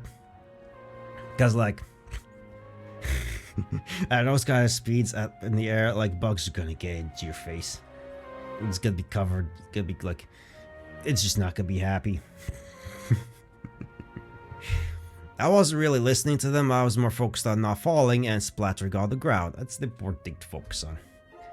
It looked like they were fighting again. Don't think I'll forget about the storeroom. Come on, Reimu, it was a tragic mistake. This is a complete disgrace. You're just taking advantage of my kindness. Also, hello, Yukari. Just stealing a peach or two. It's an unfortunate accident. Such accidents happen all the time, Marissa. This wasn't the first time. Really, give us an example then. I bet she has a list. Example, fine. Remember when we drank all my sake? It's been on the altar for ages. Why should I let good product go bad? Our second peach be grabbed. Yukari. What about the time when you broke my cup? I just slipped. You just slipped, broke the cup, and breached the front door with your leg. I'll vow your guilt. You just want to destroy my house. If I decided to destroy your house, I would have come to visit your house with a sledgehammer. And now, anyway, why are you so angry? You spent 2 whole hours with Carrie. What? 2 hours on the cloud, no witnesses. Was 2 hours alone not enough for you? Fuck's sake. That's enough. Why is everyone hinting at this all day to me?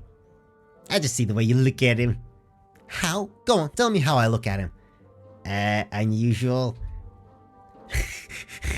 Just Yukari there. I do love that thing. Stop it. Why can't all give it a rest? I haven't had it up to my ears with you lot. Yes, he's cute, but so what? I'm sick of everyone misunderstanding not my desires for him. I get it. I'm sorry. I was just thinking. Don't think anything stupid. Nothing happened and I'm going to hit Tenchi the next time I see her. Really? I just thought, since there was also a bed there. Marissa! That's that good. And I wanted to congratulate you too. Maybe Carrie's not such a sharp young man. Carrie, that's not my waist. Sorry. When the familiar mansion appeared below and the girls started their descent, I was incredibly happy. Yay. Marissa landed on her feet swiftly. I barely crawled off the broom. My body was stiff. Carrie, what did you think of the flight? Remember when I said I wanted to learn how to fly? Yes? I don't want to anymore. Reimu smiled. You held on pretty well for the first time. Some newbies have to be unhooked from the broom by force. Doubtful compliment. Marissa turned to the mansion and screamed unceremoniously. Hey, anybody, it's Marissa. We're here on business. Have it, Sakuya High. Marissa, Reimu, Carrie. My mistress is tired of waiting. I hope you bring good news.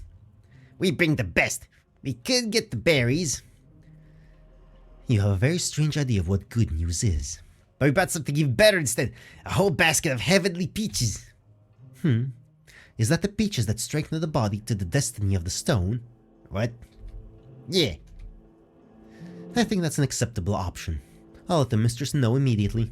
Awesome. I'm tired of running after them all day. It's like you're the one who did all the work. Before I bother the mistresses, can we sort out all the formalities? I'd like to see the product with my own eyes. Certainly. Wow, Yukari was busy. Thanks, Yukari. Marissa held out the basket. Is this some kind of joke?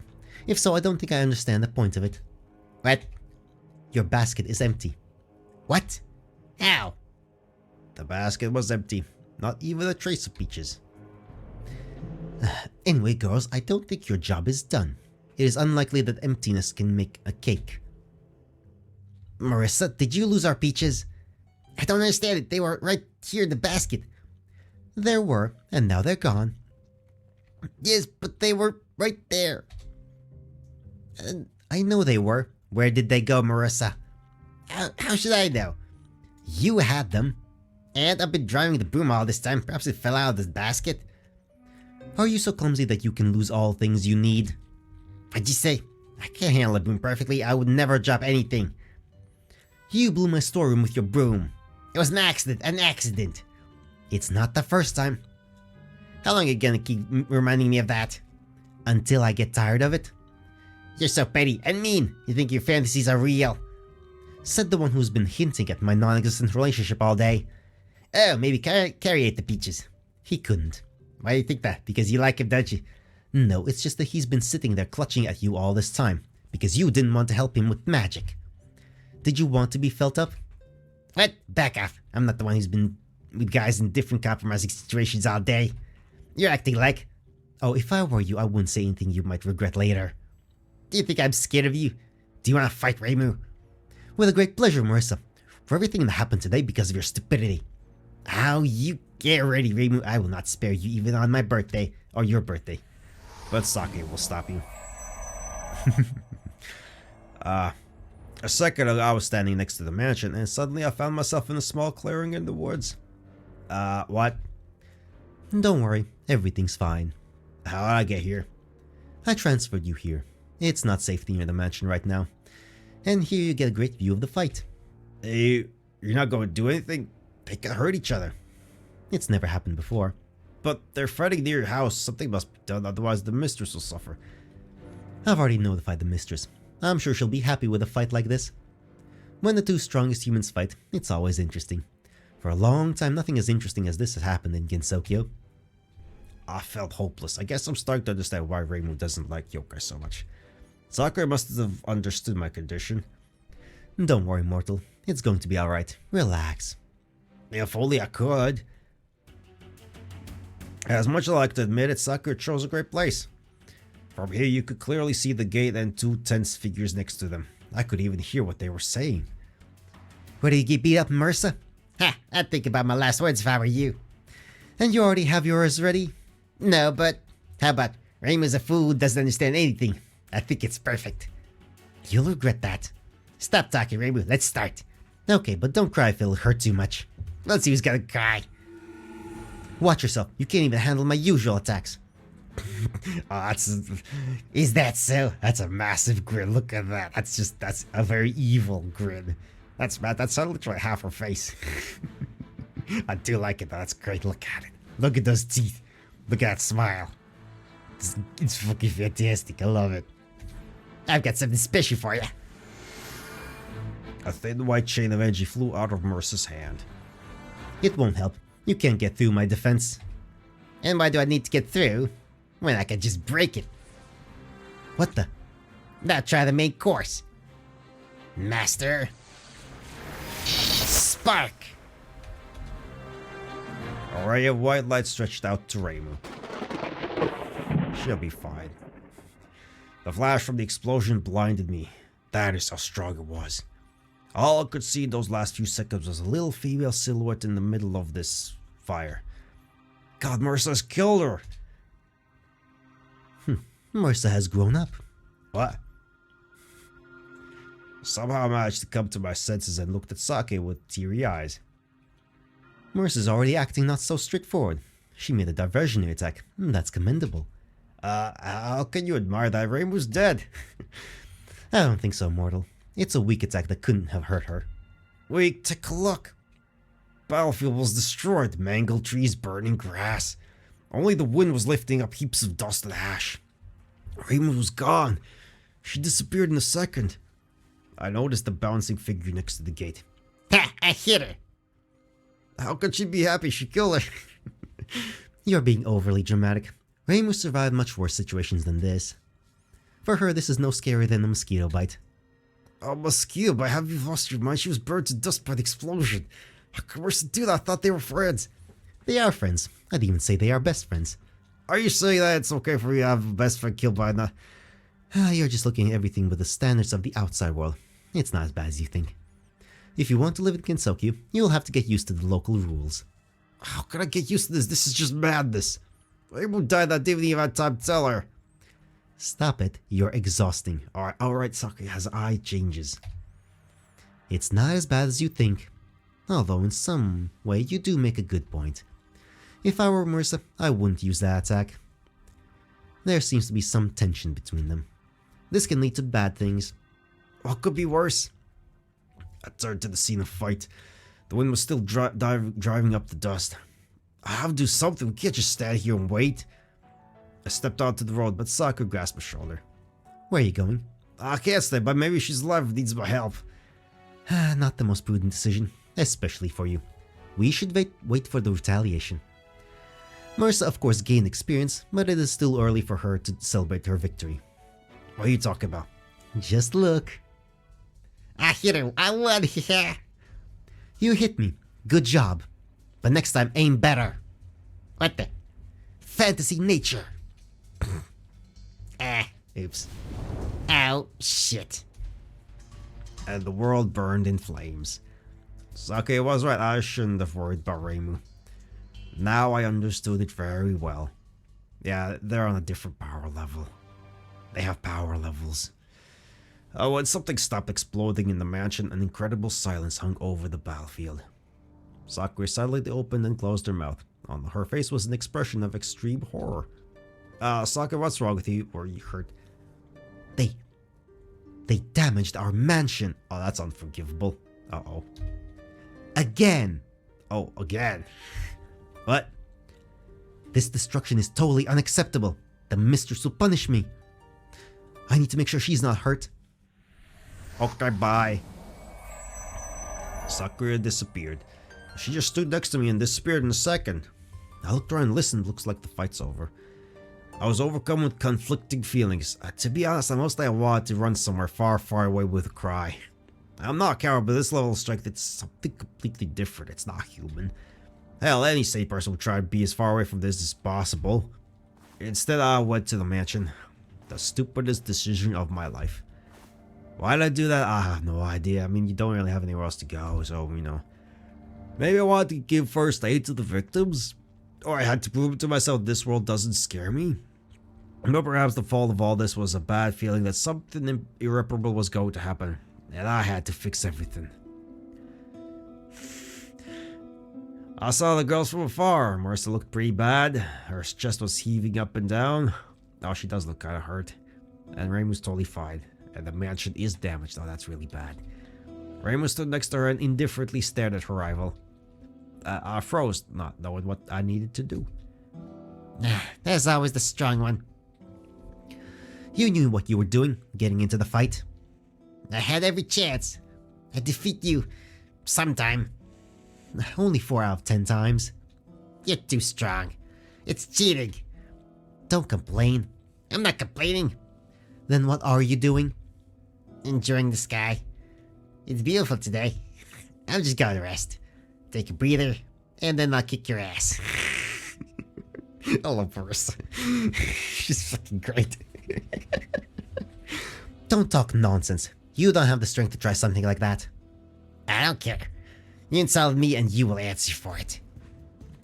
Marissa could hardly straighten up. I'm not going to let anyone spit in my soul. Stop it, you can barely stand on your feet. Well, Yakuzumiko, ready for round 2? Don't call me that, you know I don't like it. Not to call you how? Yakuzumiko? Something wrong, Yakuzumiko? You're just looking for another hit. Come on, it won't be hard for you, right? Are you sure you can handle it? I have a trump card up my sleeve. Yeah, which is? You must have forgot that I gave the name to some of your spell cards. And the same way as I have given them, I can take them back again. You wouldn't dare. Try me. If you do that, we won't be friends anymore. I think we're not friends already. It's easier for you to believe some crook with beautiful eyes than your best friend. Oh god, looks like it was because of me. I went specifically to the girls. I'm sorry you think that. It doesn't matter. You can't fix it anymore. Let's finish it here, Yakuzumiko. Show me your best badge. Whatever you say, magician. Goodbye. Reimu swung, but I stood firmly between her and Marissa.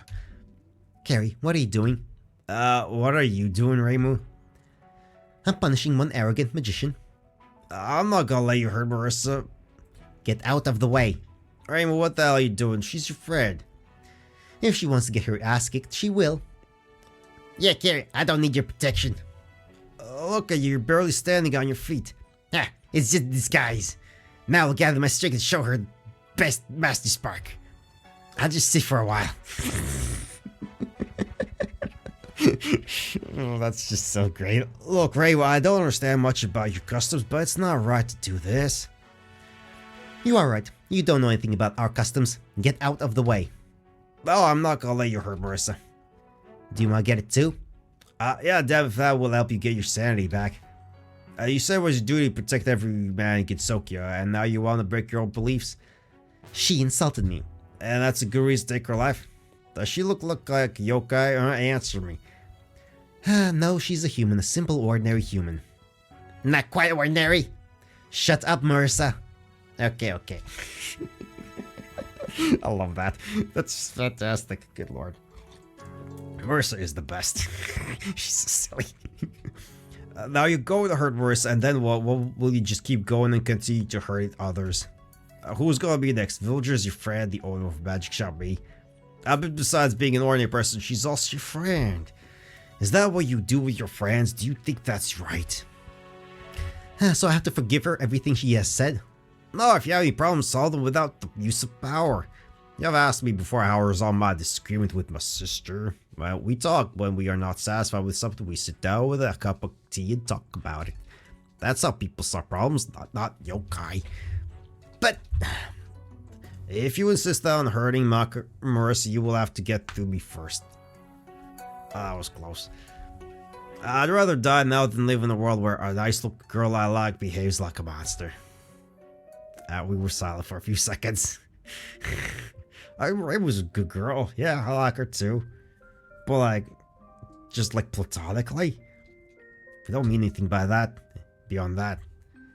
Reimu stared at me with a displeased look on her face. I kept covering Marissa with my body. Marissa was breathing hoarsely. Okay, I'm willing to listen to you. Great! Do you still want Marissa's blood? No. Then please relax. What do you want from me?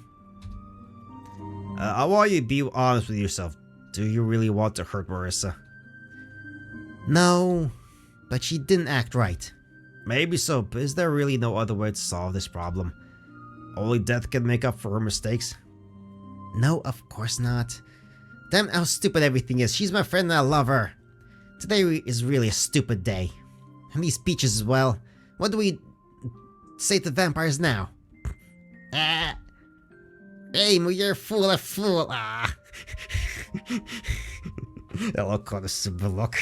That's the awkward look. I'm just crying in despair, even though you're a goddess and you're a super powerful magician. Oh, you broke her broom. Oh, you broke her broom. I mean, it's kind of fair though. That's fine.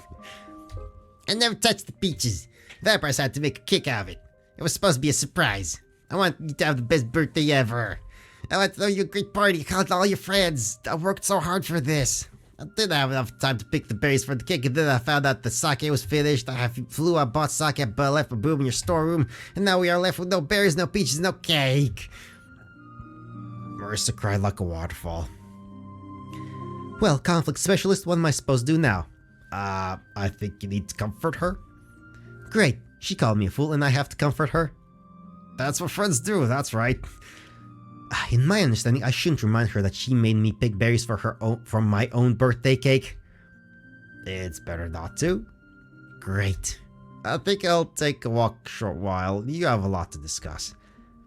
Make sure you don't get caught by a random yokai. I'll be very careful, but do you remember we shouldn't hurt Marissa? Yeah, just go already. Okay. Well, that was nice. I didn't go too far. I walked to a hole in the fence, which was made by Reimu's attack. I stopped to have a careful look at the surrounding scenery. It's nice. It's very Windows XP or whatever the one originally, whichever one used the thing. It's close to that. It's nice. It's a nice meadow in the sky. The sun was getting ready to set, which caused the light from the sun, which was shining through the treetops, to become orange. Okay. The air was so clean that it seemed glassy. The tops of distant mountains were buried in the sea of clouds. I have to admit, Gensokyo does have beautiful views. The experience was a little spoiled by the smoke plume that was sticking out of the mansion, but it's just a small detail. But no matter how beautiful the view was, I felt very clearly the strangeness of this world. And it's not about girls who could punch a hole in masonry with just the wave of their hand. The girls behind me were talking quietly about something, and I hope they can find a compromise. I think this little quarrel will only benefit their relationship. But no matter how useful this confrontation was to the girls, it was reflected with pain in my heart. I remembered my home, my family, and my friends. I remembered all the fights I had with my sister. I remembered the faces of people important to me. All the important words that I wanted to say but never got the chance to say them. And the more I thought about it, the more I realized that I didn't want to lose it. If there's any chance that this Yukari can help me, I have to take this opportunity. Hey, Karyanta, you can come back now. I'm coming. Okay. The girls look quite peaceful. Marissa, you look so much better. It's our magic. It helps heal the wounds. But I haven't fully recovered. I see you've decided not to kill each other. I wouldn't say that. As soon as I recover, I'll show him with the power of my Master Spark. You can try. Oh, I will. I'll try so hard that we'll end up beating the whole shit out of her. Are you serious? Well, maybe not the whole, but we're definitely not going to stop fighting.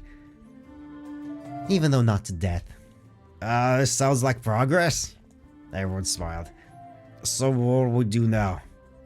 I don't know. What do we have left for today? We need big berries for the cake. Absolutely not. That is some sort of damned activity. What else can we do? We can find Yukari and ask her to try to transport me back home. That's right, but I have no idea where to look for her. Yukari said she would be waiting for us at the party. Looks like it's about your birthday. Marissa, where did you plan to celebrate? At the shrine. What, at the shrine again? Well, that is your home. You know how I feel about those drinking parties at my shrine. Because of them, believers stopped coming. That's why this place is easy to find for anyone wanting to come. Everyone knows where it is. Exactly. Then should we go back? Yes. Gary, don't grab onto me like you did last time. Why don't we walk on foot? What for? Not that I don't trust your boom driver skills, but it's just not the most convenient mode of transport. Ha. Reimu, you found a pretty cowardly guy. I'm not cowardly, it's just... He's not mine, it's just... I think we really need to walk. It's not that far anyway. Twice, ha! Marissa? Anyway, we need to get out of here quickly. And there's nothing faster than flying. Why? Vampires live here, and we destroyed part of their home. Remember? Yes, it was inconvenient. As is, we leave here before they catch us and make us pay for the repairs. That's a great idea. My budget won't be enough to repair another stone house this month. No, but there's Sakuya. Reimu, Marissa, the mistress would like to see you. Hell, we weren't fast enough. You weren't fast enough for what? Nothing. In any case, I have to ask you to come to my Mistress Amelia Scarlet immediately. Is that really necessary? Certainly. The matter is urgent. You must answer to the mistress. Shit. This is the end of my savings. Would you please follow me? We have to get out of here. Think of something. What? I don't know, you're the one who destroyed the stupid wall. Because you acted like a fool. Don't start. You're the one who's starting. Is something wrong? Sakuya, listen. Yes? We're a little busy right now. Can we reschedule this visit? Do you have more important matters than meeting with Mistress Amelia? We want to return Carrie back to the outside world. Is that possible? We would like to try. But to do that, we need to find Yukari, you know. And that is very hard to do.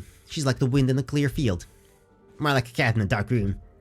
In short, it is a very difficult task, and the sooner we start, the better. I would like to make it before that celebration, do you understand? In general, we have a lot to do, and we don't have time to stay. But I promise we'll come and visit real Amelia. For example, next week on Thursday.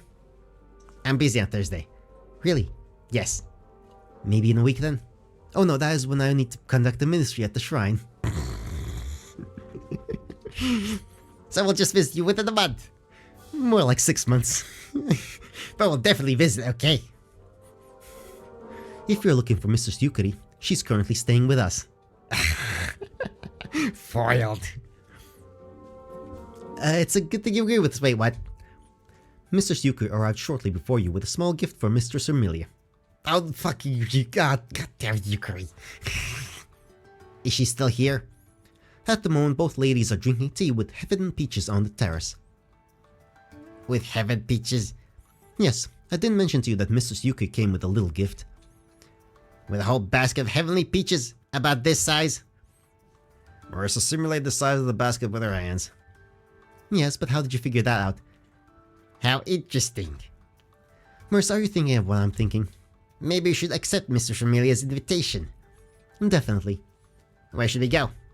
Wonderful. I must admit that I was running out of arguments, and it would be unacceptable to use brute force. Follow me, please. Gary? Yes? When the fight starts, try not to get hit. Okay, just don't drop a wall on me. Agreed. Silly buggers.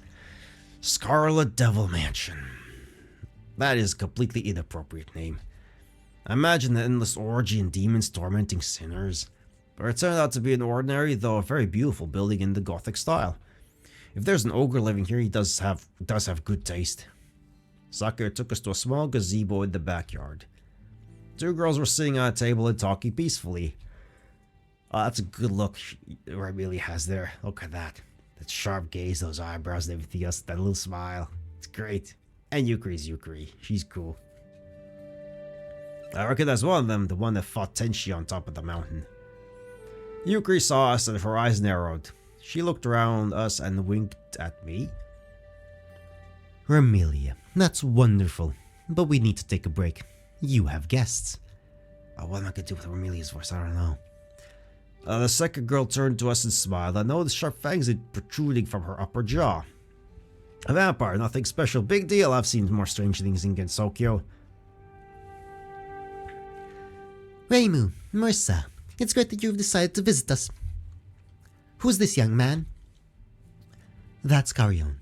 I didn't mention him, mistress. Oh, of course, our guest from the outside world. I'm happy to welcome you to my humble home. Good afternoon. Well, what are you standing there for? Please, sit down. Would you like some tea? That's enough, Amelia. We came here for another reason. We have a couple of questions for this cunning old hag that's sitting next to you. Yukari, did you hurt them in any way? I don't think so, darling. I was sleeping mostly today. Don't pretend, old hag. You know exactly what you did. I really have no idea. You stole our peaches. What, these? Yes. Oh, yes, you're right, darling. I stole it from you. I'm sorry if I didn't understand you straight away. Yukari bit a peach. Tastes good, don't you think, Romelia? You are right. They really justify their name. You stole peaches, which we earned by honest work. Not so honest, though. You misled Tenchi and got the peaches, taking advantage of her stupidity. Those peaches were supposed to make a cake, but because of you, old hag, we don't have peaches. That's right, little magician. And I have no regrets. Well, that's it, old hag. Look out. Now you're gonna get everything that you deserve. Typical Marissa. Always rushes into battle even without fully understanding the situation. I hope, Reimu, you're smarter than your friend and you realize what sort of disaster you almost created. What are you muttering about there, old hag? Call me an old hag again, little magician, and I'll send you to the depths of the underworld. You can try me. Wait, Marissa, Yukari never does anything without a reason. I want to know the reason why this lazy old woman is fussing so much today. A very wise decision, little shrine maiden. If you don't mind, I want to tell you a story. What? Once, when I slept in my house, I had a wonderful dream. It was about two young and stupid ladies somehow magically managed to get their hands on heavenly peaches. And these girls did not come up with anything better than to make a cake out of these fruit and feed it to every yokai at the party. The fruit that increases body strength and gives strength to everyone who eats at least one peach. Very sensible on their part. But wait, Marissa, the story is not over yet. Some yokai, having received new power for some reason, decided that they do not want to obey the old laws. It was only part of the trouble. One of these young ladies decided to steal some peaches to sell them at the market, to the humans. Humans, which are trapped in the village and are afraid to leave. Some of them are very dissatisfied with the tyranny of the yokai. But did you really want to steal peaches? Possibly. So on the one hand, we have powerful humans who are tired of the current situation. On the other hand, a group of powerful yokai who want more power. What do you think would have happened after that? Something very bad. That's right, young man. Something very bad. It's a good that I had that dream and I managed to fix everything. Those are some funny dreams I get, don't you think? There was an awkward pause. The girls didn't know what to do with themselves. Yukari took out another peach and took a crunchy bite. But the peaches are really good. Oh, damn it. Did we really almost screw up? That's not exactly the right word. Rather, you have almost created a new incident. And what now? Now, nothing. Go about your business. There's no way I'm going to believe that your insidious brain didn't invent any hard punishment for us. You think I should do that? We seriously screwed up. You are right. I think I'll eat the biggest piece from the birthday cake. What cake? Well, it is your birthday today, Reimu. And even though no one invited me to it for some reason... And where was I supposed to be looking for you? Also, good point. If you don't have a mailing address, how are they supposed to know where to look for you if you're just sleeping in an interdimensional space all the time? I'll still consider myself invited. You don't mind, do you? Yes, of course not, but... Is something wrong? We don't have a cake. That. You don't need to worry. I've already taken care of everything. Sakuya, everything is ready. Yes, Mrs. Yukari. Shall I bring it out? If you please. Oh. Wow. I thought it wouldn't be very polite to come to the party empty-handed. I think such compensation for peaches will be sufficient. Oh yes, quite. Excellent. Well, I think we should hurry up. The guests have already gathered and are waiting for the birthday girl. But how can we carry such a huge cake? It won't fit on my broom. I'll take care of everything. Remelia, will you join us? I'll get to the shrine by myself. I need to finish my current affairs here. Come on, Remelia, give up all your business and fly with us. I can't, darling. Someone destroyed the wall from my house today. Oh, that's right. Remelia, about the wall. No need to worry. It was a wonderful battle that entertained Yukari and me. Today is your celebration. Enjoy yourself. Well, if no one has objections, we'll move out. Yukari waved her hand. Creepy eyes, things. I felt something grab me by the jacket and drag me back. The world began to move rapidly. Well, a familiar feeling. Oh yeah, Yukari grabbed us for some reason. Happy birthday, Reimu. The party was a success. I once saw a carnival when we were down there on TV, and in some ways it was similar to that. Okay, we recognize some people, but we don't recognize this antler girl who's drunk, and we don't recognize this girl who has a camera who's taking a selfie. I don't know who that is. I don't remember. That's Alice. That's obviously Yuki. There's Sakura. There's Reimu, Merson. We know that one. But who are you? And who are you? I'm pretty sure that's Alice, right? A huge variety of strange creatures sang, drank, and enjoyed life. Several girls brought musical instruments and played the lively dance tune. A circle of dancing monsters quickly gathered around them. The number of congratulations speeches was incredible. One short-horned girl several times offered to make Sake stronger, but she was constantly rebuffed. Fun reigned everywhere. At some point, a pretty girl flew toward me, but apologized straight away and disappeared somewhere. But maybe it was just my imagination, because I felt like I drank a whole barrel of sake. Their sake, by the way, is a little weak. In the outside world, the booze was much stronger. Really? Huh. Interesting. Funny, I call my world by a local name. I guess I'm used to this world. It's a single day. It's like a full day. What are you thinking about? What? You smell so strangely. No, nothing really. Just having some thoughts. Well, tell me about it. He was thinking about his world. How would you know? Carrie, I'm not just a yokai. I'm a gap yokai. I have no idea what it means. No wonder. This power has been lost by the people in your world. What do you know about the boundaries? That is a line that runs between countries. Correct, but not only, young man. Not just between countries. Reality is made up of boundaries. The boundary between the outside world and Gensokyo. The boundary between what was and what will be. The border between decision and action. The border between your knowledge and ignorance. The whole world is like a patchwork blanket to me. Understand? I think so. As if the whole world is divided into small pieces and between them there are lines. Oh, not small, no. Pieces can be quite huge, but they're still pieces separated from each other. I can open a gap anywhere. The main thing is that there was a border. Would you like me to show you around in hell? No thanks. Suit yourself. It can be quite interesting down there. You can open the gap at any place? Of course. Any place in Gensokyo. Any world. Past, future, illusions, ideas. Reimu's innermost dreams. Hey! Just kidding. But if you want to. Hey! This power, it's really amazing. Thank you. So you're going to help me get back to the outside world?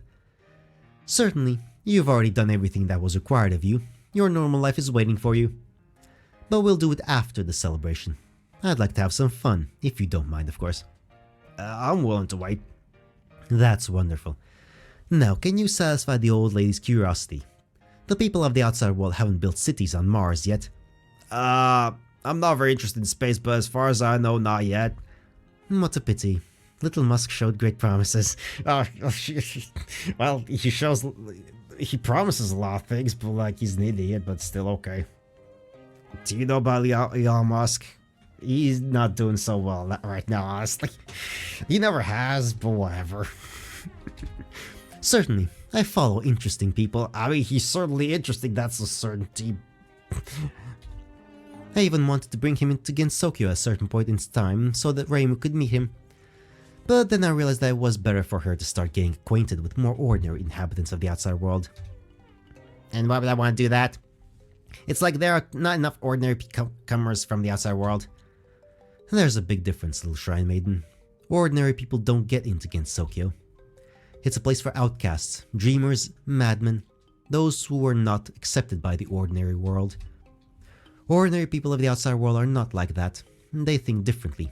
They act differently. They'll never get to Gensokyo. Most of them are similar to Carrie. You're the keeper of the barrier. You need to know the outside world as well as Gensokyo. Hey, you need to try this cake. It's very good, Saka. Do you want me to get you a piece? No thanks. See yourself. Hey, why are you acting so depressed? Did something happen? Yuko was telling me what else I have to know as a shrine maiden of the Hakure Shrine. Seriously? Lessons? It's never too late to learn, little magician. Not all problems in this world can be solved by force. Ha! I've never met anything like that. That's why you almost created an incident today.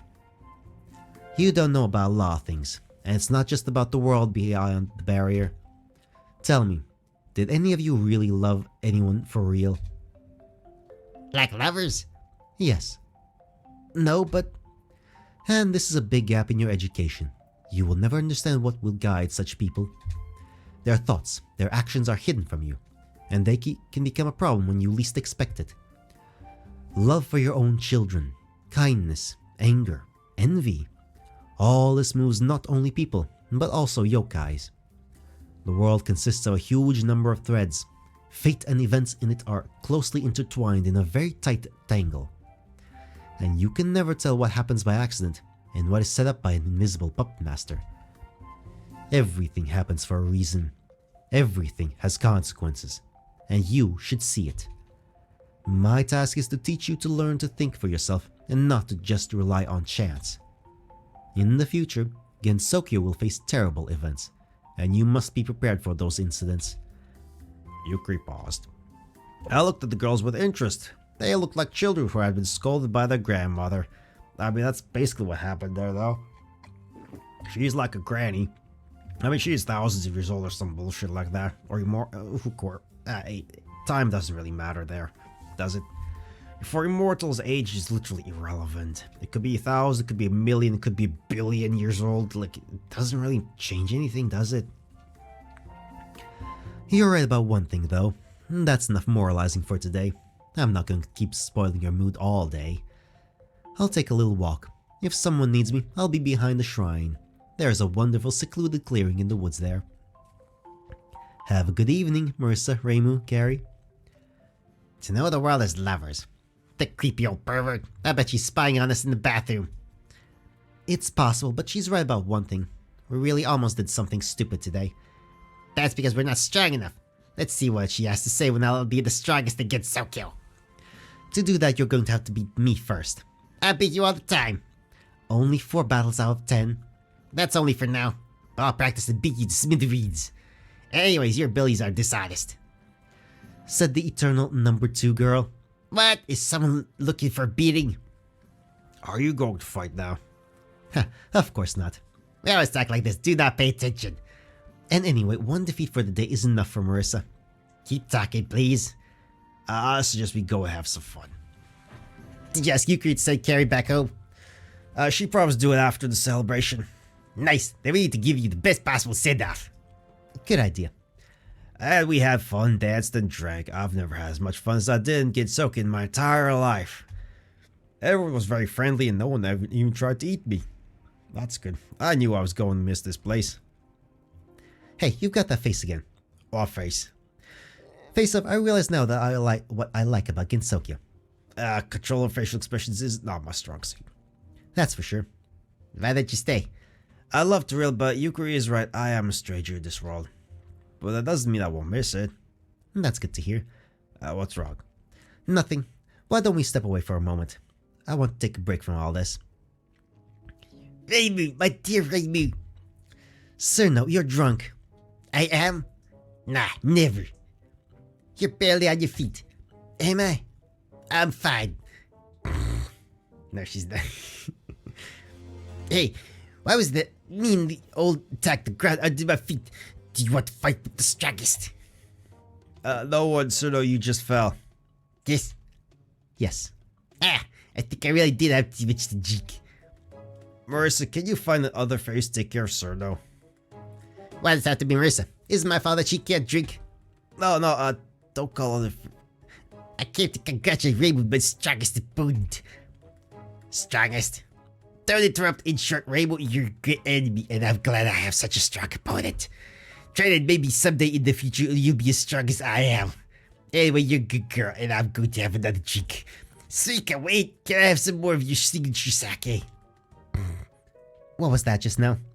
It looked like a congratulation from Cerno. Is she kidding? I think she spoke from the bottom of her heart. Magnificent. What are you getting angry for? It's a great celebration, and Sina was always a little stupid.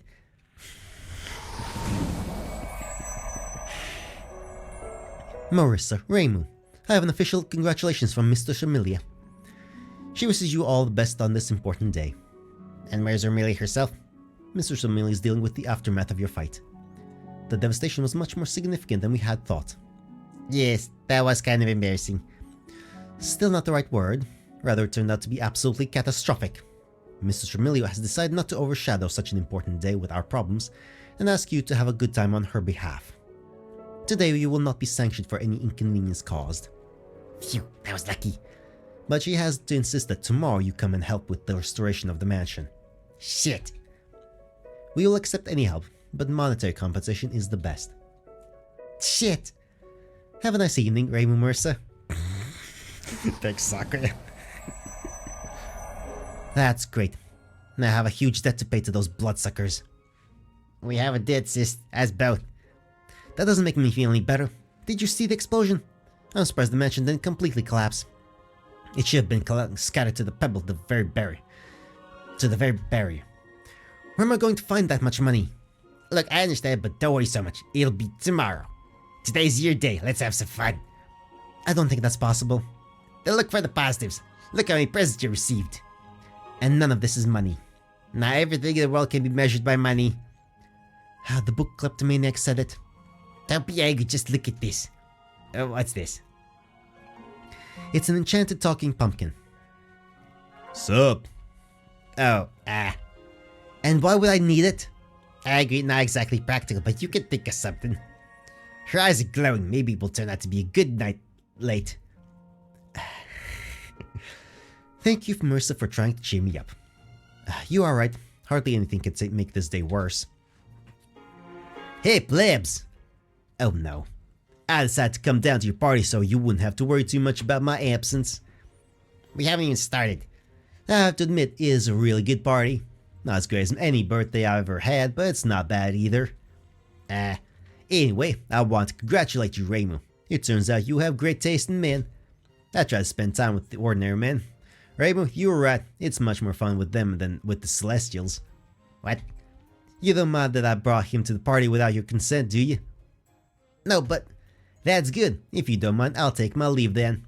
He is, of course, an interesting specimen, but we'll constantly try to escape if you leave him alone. Good God, how'd that get here? How many yokais? Help! Honey, stay out of this thing. It will eat you. Did she call our party mediocre? That sounds about right. This same party we worked so hard for? Yes. I think I'm gonna go over there and hit her. Just don't break anything in the shrine. Agreed. She's definitely going to break something. Whatever. Are you okay? Yes, I'm good. What makes you think something's wrong? You know, in the outside world, when a girl says that, it means that everything's not good at all. Really? Well then, it doesn't matter. It's time for you to go back to your normal girls and live in the ordinary world. What's wrong? What did I do to you? You're right, it's not your fault. I just got tired and snapped. I understand, so much has happened. Today is just some enchanted day. Everything is happening so strangely. And then Marissa with her berries and all these fights, and to think that I almost hurt Marissa. And all these yokai, everyone is fine, everyone is having fun, but no one will offer to clean up the shrine after the celebration. And all that money that I owed to the vampires. And all came together in a tight ball. And I don't want you to leave. I don't want you to leave. Guy, you heard it right. We were awkwardly silenced. Reimu was looking to the side. I didn't know what to say, but I can't be silent at this moment. Oh, listen. Don't say anything, I understand everything. I know it's very selfish and stupid to ask you to stay, but I can do nothing with myself. I feel disgusted with myself because of it. Do you really want me to stay? Yes. No, I don't know. It's all too complicated and incomprehensible. I know you need to get back into your world, but part of me wants you to stay. Am I a bad person? Well, no, of course not. Then why do I feel so disgusting? Reimu looked very unhappy. I instinctively wanted to hug her, protect her, but this will only confuse everything even more. A laughing pair of tailed girls passed as they looked at us with interest, but did not interfere. Suddenly, I had a great idea. I gently touched Reimu's shoulder. She looked up at me, her eyes full of pain. Reimu, listen, I like you a lot too, but I can't stay here. I have to go back. I have a duty to the people important to me. I can't leave them. I understand. But what if I can be here sometimes? How's that? I'll try to convince Yukari. She said that you need to talk to ordinary people, right? That's right. And I think I fit the description of an ordinary person pretty well. Yes, that could work, but can you do it? I'll do my best. It's going to be great. Let's decide. We're going to Yukari. But let's not do that now. I want to spend some more time with you. It's just, what if it doesn't work out? Hey, you're talking to the best negotiator in the Northwest District. Oh, that's right. Sorry, I forgot. What is the Northwest District? We slowly went to the shrine. Can you tell me something about Yukari? What do you want to know about her? Anything that can help me convince her? What kind of person is she? She's not a human. She's an old and cunning creature. I heard she helped create Gensokyo. Really? That's what people say. No one knows how old she really is. She was here before I was born, and will probably be after I die. What is her nature like? Well, she's lazy and rarely does something for herself. Usually she intervenes only when Gensokyo is in great danger. Is it the same as it was today? Oh, don't remind me, it still bothers me. Forgive me. I still can't believe I almost created the incident. Has this ever happened before? No, that's what yokai do, not people. Then we were lucky that Yukari helped us. Yes, she's my teacher in a way. She has taught me a lot. Seriously, is a yokai teaching a yokai killer? Yes, but I don't think she's doing it out of love. She just wants peace in Gensokyo. So you're just her tool? Not quite. She takes care of me, but she does it in her own way. And you listen to her? Yes. She says useful things. I don't think she wants to hurt me. What else do I need to know? Speak from the bottom of your heart. Yukari is wise and isn't easily fooled. She's a master of all sorts of intrigues and cunning plans. I got it. And don't call her an old hag. I wasn't even going to. I'm usually polite with creatures that could send me to Mars. That's good. Speaking of trouble, when you're going to move to Yukari's gap, don't be scared. There's usually a lot of eyes, but they're harmless. Is the gap actually her portals? Yes. I've already moved to the Yukari portal. Really, when? Yukari moved us here by portal, remember? Oh, that's right, I totally forgot about that. Actually, no, it's pretty funny. The feeling I got when I was inside the portal was very similar to the feeling I had before I arrived in Gensokyo. Really? Yeah. How interesting. Reimu's step stopped. I looked back. Reimu was standing on the footpath. Her gaze was looking straight through me. Invisible puppet master. What are you thinking about? That I need to apologize to Marissa. She was right. What? Come on, we need to find an old fox. I don't understand. But I understood everything very well. Let's hurry. We can't let her go. Reimu ran into the thicket. I rushed after her. Hello, Yukari. We found Yukari behind the shrine in the woods. She was standing next to the portal. Going somewhere, old fox? Yukari turned around. There was a grin on her face. Is there something you want to say to me? I have a few questions for you. Ask and I'll answer you if I can. I think we're going to do this differently. You told us a story today. I'm going to tell you a story. It'll be a tale of yokai, smart, scheming, old, loving all sorts of cunning schemes. Please, little shrine maiden, tell me the story. There was a yokai who really wanted to eat heavenly peaches, but there was the trouble. Her servants were constantly caught on theft. And then she came up with a cunning plan to get the Celestials themselves to give her what she wanted. The plan was so cunning that anyone would perceive it as a set of random events. She accidentally told Cirno that we wanted to fight her, she accidentally went to sleep on the mountain to be noticed by Tenchi, and Carrie ended up in Gensokyo. Completely coincidental, right? Please continue, it sounds very interesting. Well, after that, all she had to do was just wait and dodge Tenchi's blows. And when we arrived, Tenchi mistook us for a couple. Didn't she have a reason for that? Don't interrupt. No, I'm sorry. In the end, Tenchi herself brought peaches, and it was so easy to steal them. And then pretend that we're to blame for everything that happened. I have to admit, you've changed a lot since we first met. Bravo. And what's the end of your story? This cunning yokai got a good beating and never plotted anything against me again. How vulgar. If I were in the place of this hypothetical yokai, I would have refused to participate in the final of this story. Stay where you are, Yukari. You can't escape. How can I try to escape from the most powerful human in Gensokyo? I don't think I can. Are you kidding me? No, little shrine maiden. After all, there is a fatal flaw in your story. Yes, and which one? You can't prove it. Everything you said was just a simple assumption. You were right naming it a story. Young man, what is the name of your world to the condition under which a person is not considered guilty until you prove yourselves otherwise? Presumption of innocence? That's right. I have no idea what you're talking about, but it's all obvious to me. Then why aren't you attacking? Waiting for the right moment. I don't want you to escape through the gap. Are you talking about this gap? It's not for me. It leads to the outside world. I promised to help Carrie, and I'm a good yokai, so I always keep my word on agreements. Don't I change subject? I'm not trying to. You're serious. Do you want me to get into a more threatening pose? Stop making fun of me. Should I be more serious? Yes. Then I want to give you a piece of advice. If you want to ask someone for help, you shouldn't threaten them. Let's see what you have to say after your defeat.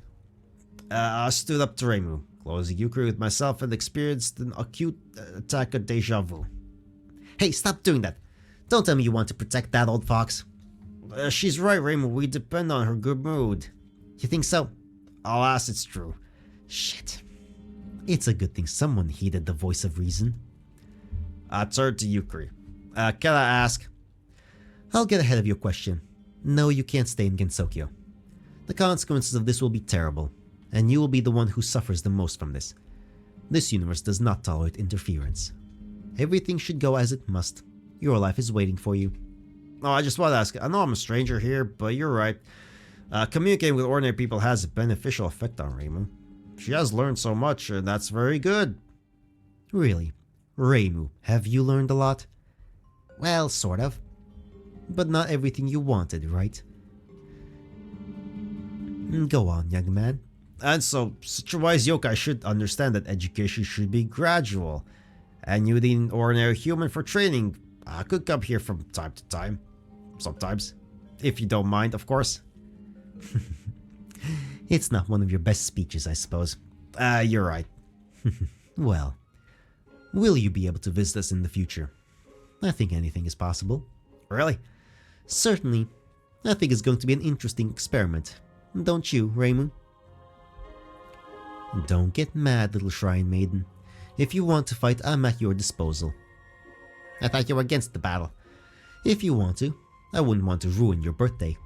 Maybe you don't have enough of your gift and you want more. Gift? You do realize that you want to attack the hypothetical author of the hypothetical plan that brought this young man to Gensokyo? A gift? I felt like I was blushing. But as long as you think so, I'd like to suggest an alternative ending to your story. You know, youth is an amazing time. It seems that it will last forever, but as soon as you turn around, and it is no longer there. This gap will close in a few minutes. I can't let some random yokai get into the outside world. But you have a couple of minutes. I wouldn't waste so much time for that old yokai if I were you. But the decision, of course, is yours. I'll look back at Reimu. She stared intently at the portal and bit her upper lip. So, young people, if you don't mind, I'd like to take my leave. I think you will be quite comfortable without my humble person. Okay, bye. Wait, I need an answer. That's it. All day. Did you do this all day to give me another lesson? Me? I just wanted to eat peaches. Have a good evening, young people. You have to pay my debt, you hear me? Looks like she's gone. Old fox. So what do we do now? I looked at Reimu. She looked away. It looks like it's time to say goodbye, isn't it? Looks like it. I'd really like to stay. I understand. But Yukari didn't seem to mind me coming to visit you once in a while. It's very good. We were awkwardly silenced. Then perhaps, bye? Think so. I was very happy to meet you. Me too. I, not knowing what else to say, turned to the portal. Wait. Reimu glowed with determination. Close your eyes. Oh, fuck's sake. Okay, fine. What for? Just close your eyes. Okay. What's she up to? Just give it a goodbye kiss, or something like that, you know. Yeah, there we go. I felt a light, uncertain kiss. I opened my eyes, Reimu looked very embarrassed. Nothing to regret, really. This is... Shut up, it's the first time I've ever kissed. I mean, it's not really a kiss. It's just like a kiss on the cheek or even on the lips. Like, it's just lips touching. It's not really anything important. But okay. I mean, it matters culturally and emotionally for you, so that's like a thing. Pretty cute, I think. Shut up. I pulled Reimu to me. She didn't fight back. The second kiss was performed much better. Okay, that's an actual kiss. I promise you I'll be back. Shut up, I know. I'll be waiting. We stood in the night forest and kissed. Fireworks were exploding over us. Sure. I mean, that is a good image with the shading and whatnot, the lighting and whatnot. That's good. That's good. I like that kind of style. It's neat. Moving through the portal went without any problems. Then a familiar flash of light.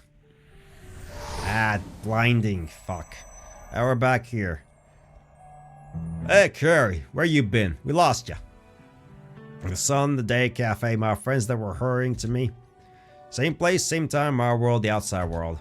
I looked back. Behind me, the gap was slowly closing, leading to the most amazing place in the world. There live terrible, strong, destructive, but such cute and funny creatures. Perhaps our world still lost more than one because of their departure. I knew there was a girl out there somewhere who would be waiting for me, and I knew I was coming back. Certainly I don't know how, but I'll figure out something out. The gap closed as if it had never been there, although I could swear that one of the eyes winked at me. It did. Hey, Kier! You seem a little distracted. There's something wrong. I looked at the eyes of my friends, opened my mouth, and shut it. They live in a world where humans explore the farthest cosmos, atoms, and their own genome. They won't understand. It's alright, guys. Everything's fine.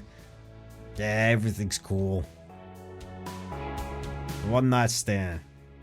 Yeah, watch the credits. Obviously, we watched the credits. Author, original author Jun Jazun, producer, team leader Gene Happy, project manager Basilisk. 2D motion design Nicole, 2D character artist Gene Happy, Daniel, 2D background artist Gene Happy, Anastasia Pachenkina. User interface Anna, special thanks Kirill Korshev, Gene Happy, Nicole. I can't read all these things. Special thank you, thank Tamuna Mabonia for the song Magical Intro. If you're interested in where I work, write to blah blah blah or something. 69 Gate 2020. Sure. Touhou Gensokyo visitor. Oh, it's just looping the credits. Okay. That's fine. Oh.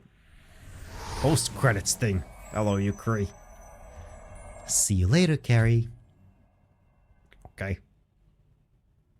Okay. Yeah, because we can. Post credits scene. Yeah, little Steve Gibbons. Okay, and that's the thing. CG. We see all the things. We see all the things. There you go. It's pages, stuff. It's all neat and stuff like that. There we go. That was Gensokyo visitor. That was neat. I liked it. It did the typical cliche thing of like the fantasy thing of just, you know, randomly you transported and suddenly you get yourself a lover. Basically, it's like it's whatever. Don't really care about that. But other than that, it's fine. It's good. I did enjoy it. I mean, translation could have been a bit better, but that's fine. It was a minor thing. The art was nice. I really did enjoy that. The art's neat.